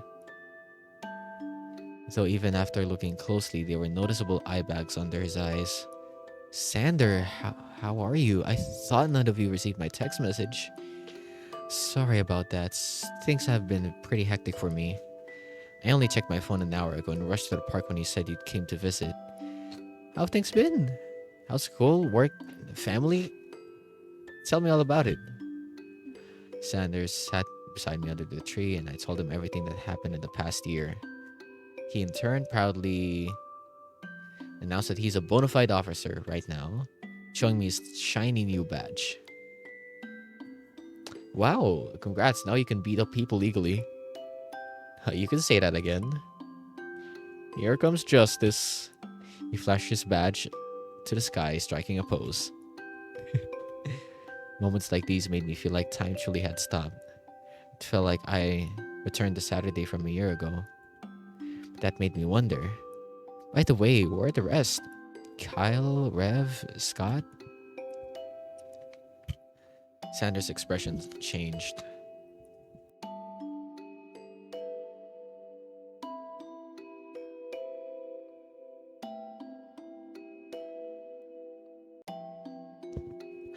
It was as if a series of complex emotions crossed his face simultaneously.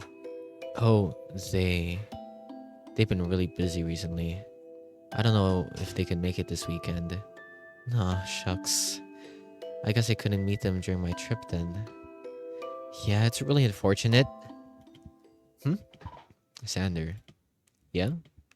Is that really what you think I'd say? What do you mean? Do you really think I'll buy that? I don't know what you're talking about. Before he had the chance to escape, I slammed my arm against the tree, blocking his path. Tell me the truth. Did you guys fall apart or something? Nothing like that happened. You're worried about nothing. They're just really busy, that's all. Sander, please. They're my friends. And if you really consider me your friend, then I deserve to know what's going on.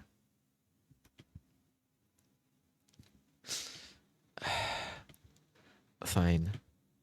He held my arm gently, letting it fall to my side. If you really want to know, then follow me.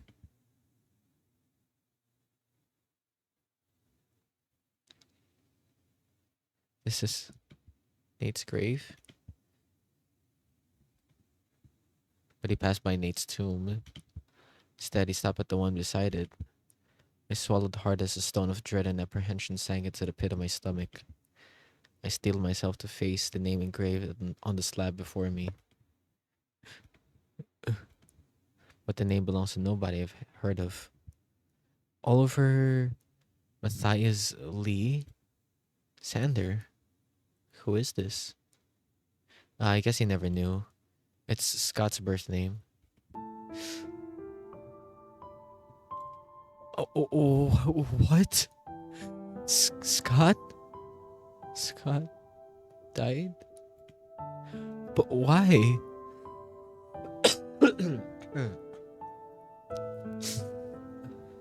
There were so many questions I wanted to ask, like why he had a name I never heard anyone address him with before, and why he was lying under the ground now. But all my words dissolved into sobs, and my sight blurred with tears. Ali, why? But why did he?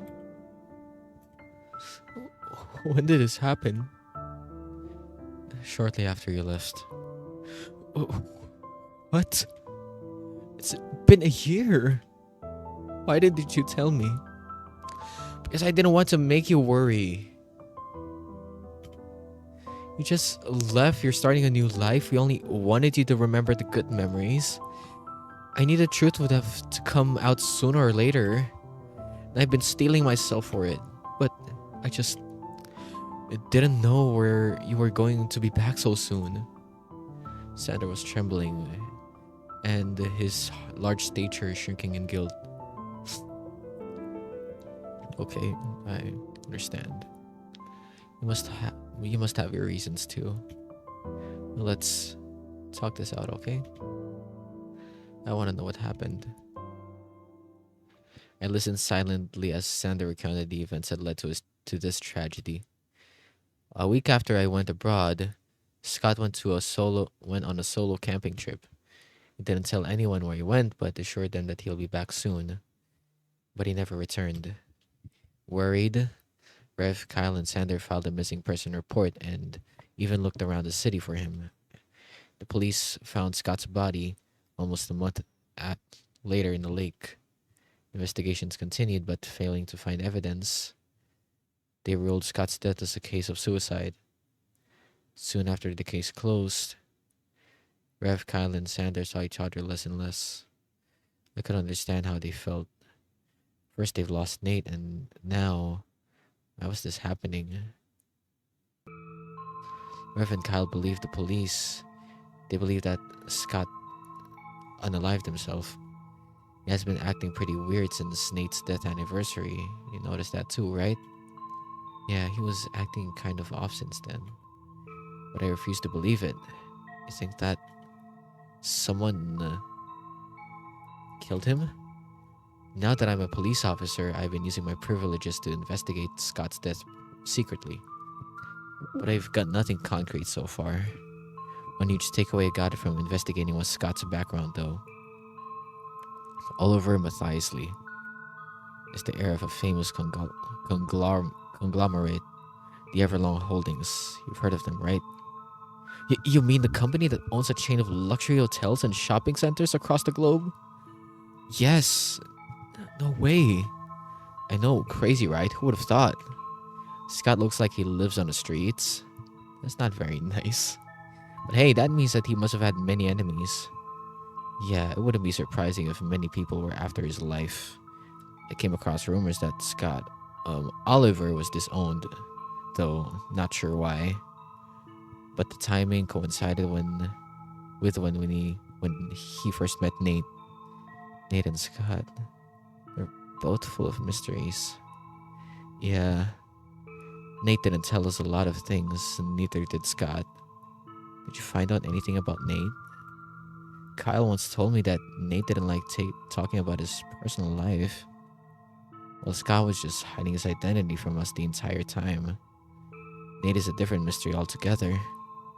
I found nothing about him in the police database. It's possible that he's not from around here. It's also possible that he's using an alias, just like Scott. Yeah, and the mystery thickens. Two friends, one an heir to a conglomerate, the other a secretive individual, met their ends under bizarre circumstances about a year apart. Oh, speaking of, Scott sent me a parcel on the day of my graduation. Oh, on the day of your... But he's already gone by then. That's what I'm confused about. Maybe he's ordered the delivery service and sent it to me on my graduation before he died. Why would he though? Didn't even send anything to me.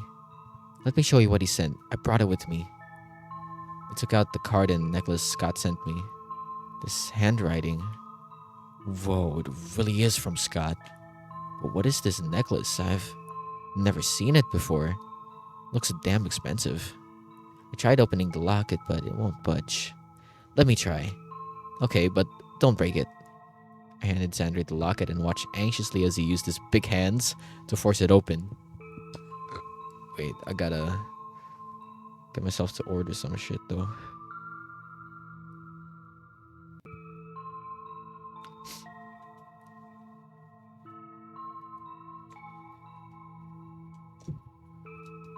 Let me check my...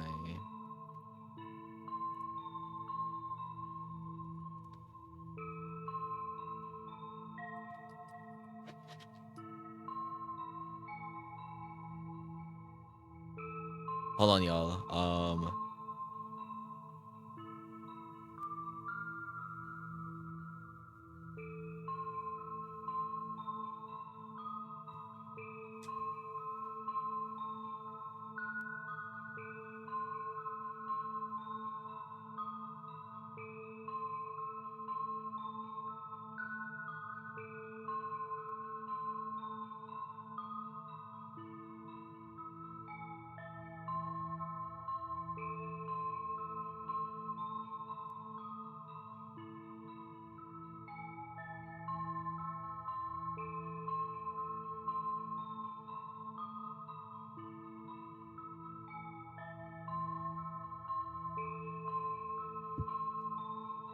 Okay. So, buong Holy Week pala sila wala. What the fuck? Buong Holy Week pala sila wala. Holy shit. Okay.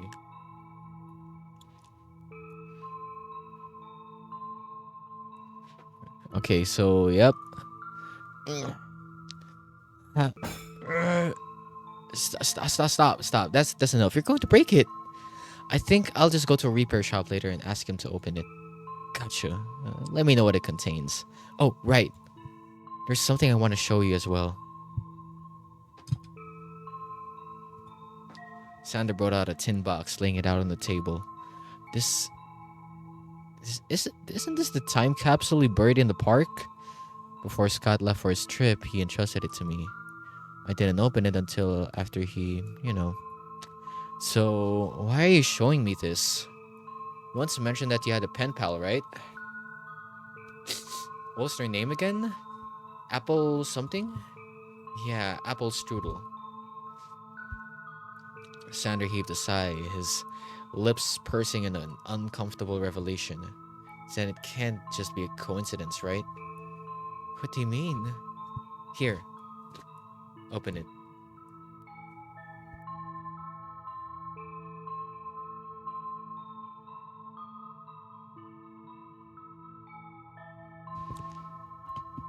Curious and wary, I opened the tin box carefully.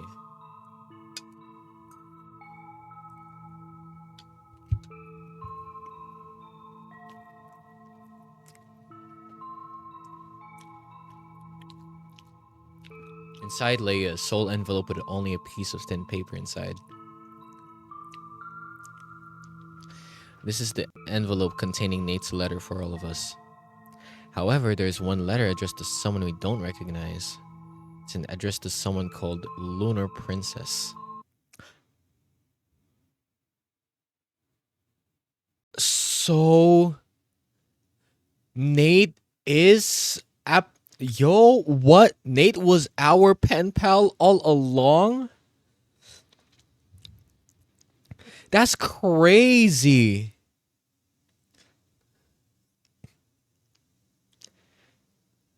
I read the letter recently and he signed it off with apple strudel. No, no way. I felt my stomach churn, a wave of nausea rising up to my throat. Apple strudel? Is Nate actually? Allie, are you okay? Allie? Allie, hey! Breathe, Allie. Breathe. Close my eyes and let in a long breath. Allie?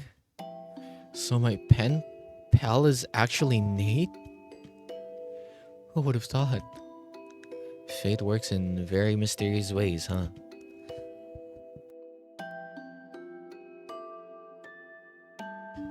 But something doesn't add up. If Nate really is Apple Strudel, then how come he still sends me letters after his death? I recall the letters that we exchanged. It's true that he hasn't sent me any letters recently.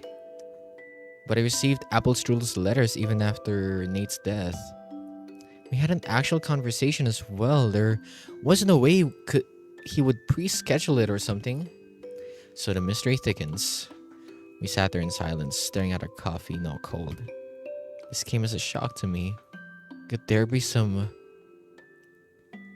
other explanation as to why Apple Strudel letter ended up in Nate's time capsule? Sander, let me read the letter. Sander handed me the letter. My heart raced as I unfolded the paper and silently read its contents. Alright, it's gonna be a little heavy. Right?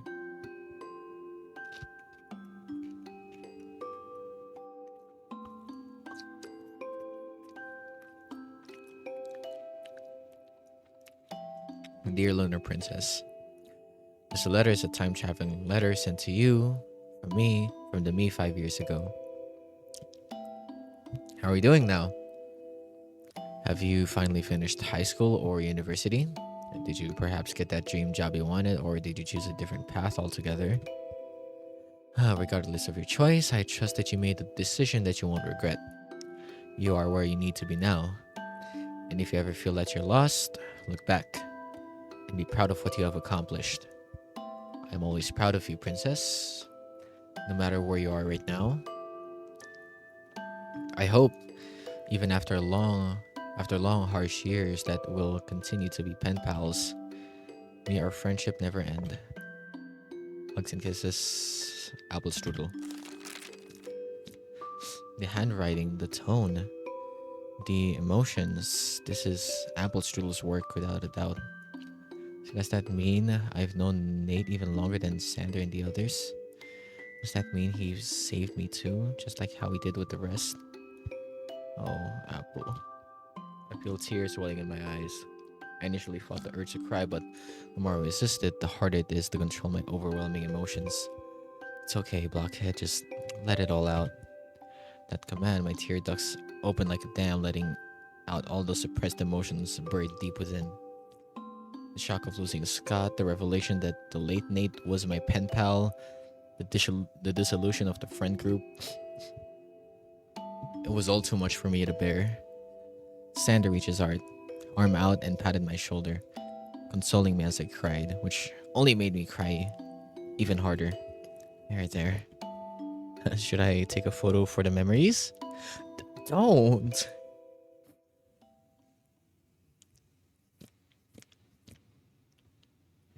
When it was evident that we were causing a commotion, Sander went to the register to pay for the drinks and dragged me out of the cafe.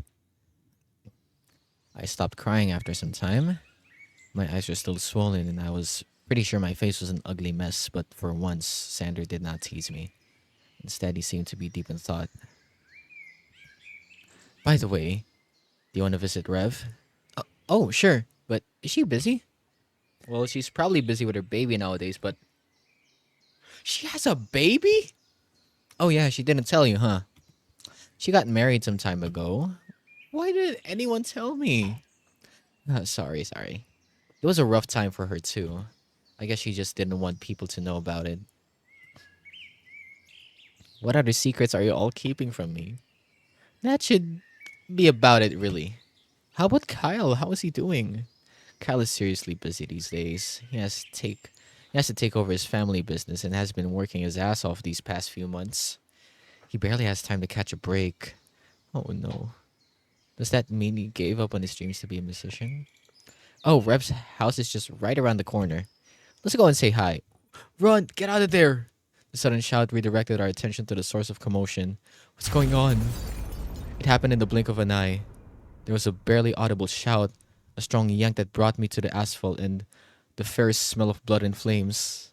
It took me a few seconds to process in a row of buildings that had just exploded before my very eyes. Plumes of hot smoke covered me, burning and obscuring my eyes. All I heard were screams that sounded like they were some distance away and warm liquid dripping down my face. Blood? But whose? When the dust gradually dissipated, I realized that Sander was on top of me, shielding me from the impact. Ali, you okay? Yeah, thank you for Sander, you're. Bro, what the fuck?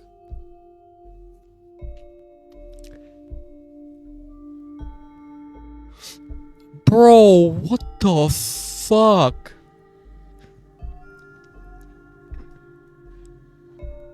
I gasped, horrified as my eyes led me to his stomach, where a steel rod had punctured through his skin, flesh, and bones. Blood was dangerously pouring out from it, gushing like a waterfall before dyeing my clothes red. I paled at the sight. Oh no, Sander. Couldn't. No, he's not going to die, is he? Ali, look at me. Trembling, I forced my neck to gaze straight up at his eyes. Those bright blue eyes that never seemed to waver, even despite the pain. You must live on. Live for me. Live for Scott. Live for others. And for yourself. Sander. It's not your fault. This is what I chose. His hand briefly touched my face, smearing both blood and warmth on my cheeks. Remember, Ali. Always follow the light. I felt his body stiffen, his touch colder, his blood slowly drying on my skin. I watched my mouth unable to form a single word as the last speck of light faded from his eyes, a sight that would play over and over again as a vivid memory. Sander, you saved my life, and I didn't even get to say thank you. Waves of regret suddenly washed over me. The actions I wish I've done, the facts I wish I knew, the words I wished I said, they came crashing in all at once. I let out an excruciating cry, gripping Sander's stiff hand, wishing wishing that this was all a bad dream. Splotches of black starting to blur my vision, and I felt invisible shadows wrapping around my limbs. Their touch surprisingly comfortable. They tucked me like a blanket, and I snuggled in close, eyelids fluttering. I was a blink away from succumbing to the promise of rest that they whispered to me, until I heard something drop on the floor. I opened my eyes. Among the pile of debris lay the necklace that Scott gave me, its polished silver surface reflecting my bloodied face as if mocking me. I cursed at it for disturbing my rest. I cursed at it for surviving the explosion. I cursed at it for taking away the things most precious to me. Amidst all my cursing, crying, and rage, the locket let out a soft click as if responding to me. I watched, silent, as it opened up closely. Out from it came a white light. So small, the light was warm and welcoming, similar to an embrace. Follow the light. Someone's soft voice rang into my ears, snapping me out of my trance. Feeling the shadows weaken around me, I stood up, stumbled free from the chains behind me, binding me, and ran towards the light source. It was cold now. The light strangely produced no heat. I was tempted to turn back to feel the warmth that the darkness promised me, but the voice reassured me to keep going, to never look back. So I continued running and running and running until all I saw was white. The light was so bright that no shadows dared to exist under my feet. But strangely, I was able to stand in without narrowing or shielding my eyes. I realized that there was someone there, a figure of a man no taller than me. He had curly silver hair, pale skin, and a white angelic smile that made me forget all my rage and regrets. But without introducing himself, I already know who he was. Nate gave me an all knowing smile. Hey there, we meet again. You. You know me? Of course.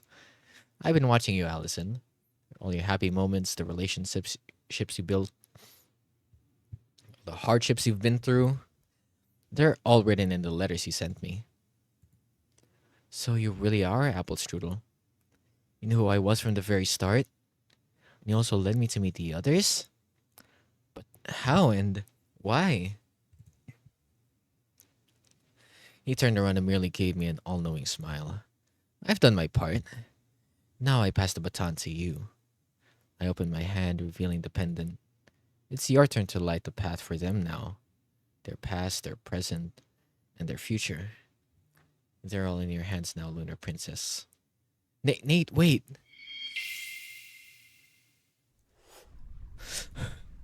My heart raced, goosebumps all over my skin. Is that really Nate? Wait. I looked around my surroundings, realizing that I was in my bedroom. What happened? Wasn't I? I checked my clothes, but there were no traces of blood on it. Was it all just a bad dream? It really did feel like I just woke up from an absurdly realistic fever dream. Confused, I checked my phone, and that's when it hit me. No way. This must be a mistake, right? There it was. The date on my phone clearly showed that it was 3 years before the tragedy. I don't know how, but somehow Nate had sent me back to the past. Maybe this time I can save everyone. Wow, bro.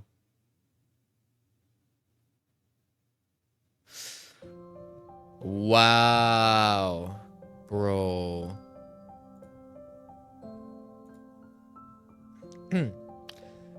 That was a crazy sequence of events. I'm not gonna lie to you, that's a crazy sequence of events right there. Wow. Dude, like, man, if I can also like buy the full game for this one, this is actually a pretty good game.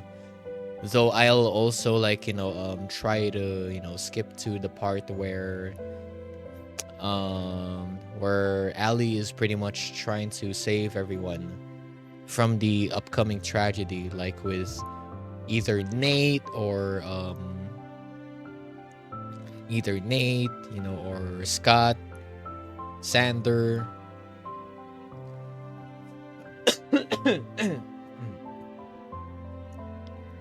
But like, man, this is a really good game. I'm not gonna lie, dude. But yeah, this is where we wrap up our stream for now, guys. This is where we will wrap up our stream for now. So just depends though. I hope we can actually do some karaoke later. I hope we can actually do one this week and probably one next week. But we'll see if we can actually do a karaoke stream later. So yeah. But for now, I'll just try and rest my voice because I've done so much fucking voice acting in this visual novel. But I rate this Recurse visual novel game a 10 out of 10, bro. I love it. I love the story in this. And it really made me tempted to actually buy the entire game, dude.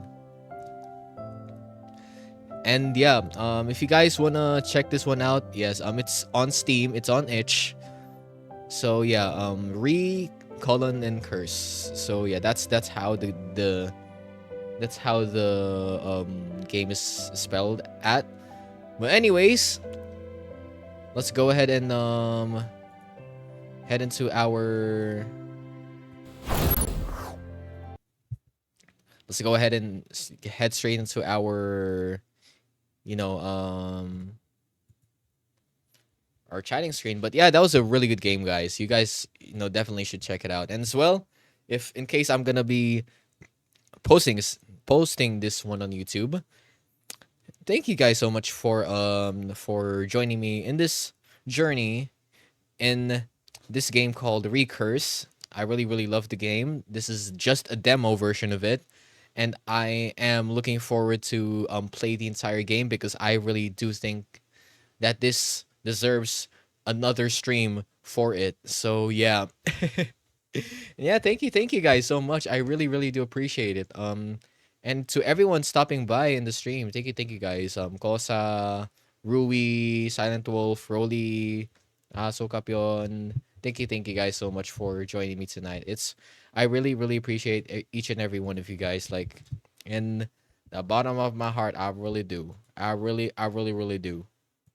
So yeah, for now, let's go and find someone to raid, shall we? Here is our raid message for tonight, guys. I know it's a bit many, but I do not. But I should have gotten pretty much the time right now to like fix everything. So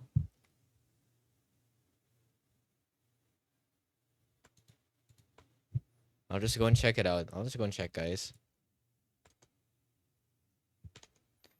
But that was a really good game. I am not gonna lie, dude. They deserve a nod. They deserve a nod for that game, bro. All right, who's streaming now, boy? Since I'll still be eating some dinner right now, and we're gonna be continuing another stream. We're gonna be doing some karaoke. Hopefully, hopefully some karaoke. Hopefully some karaoke tonight.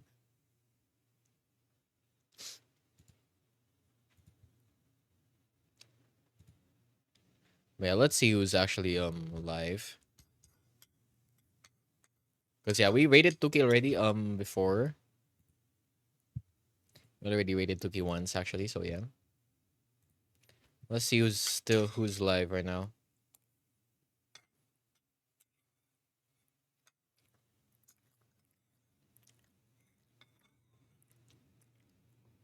Hmm.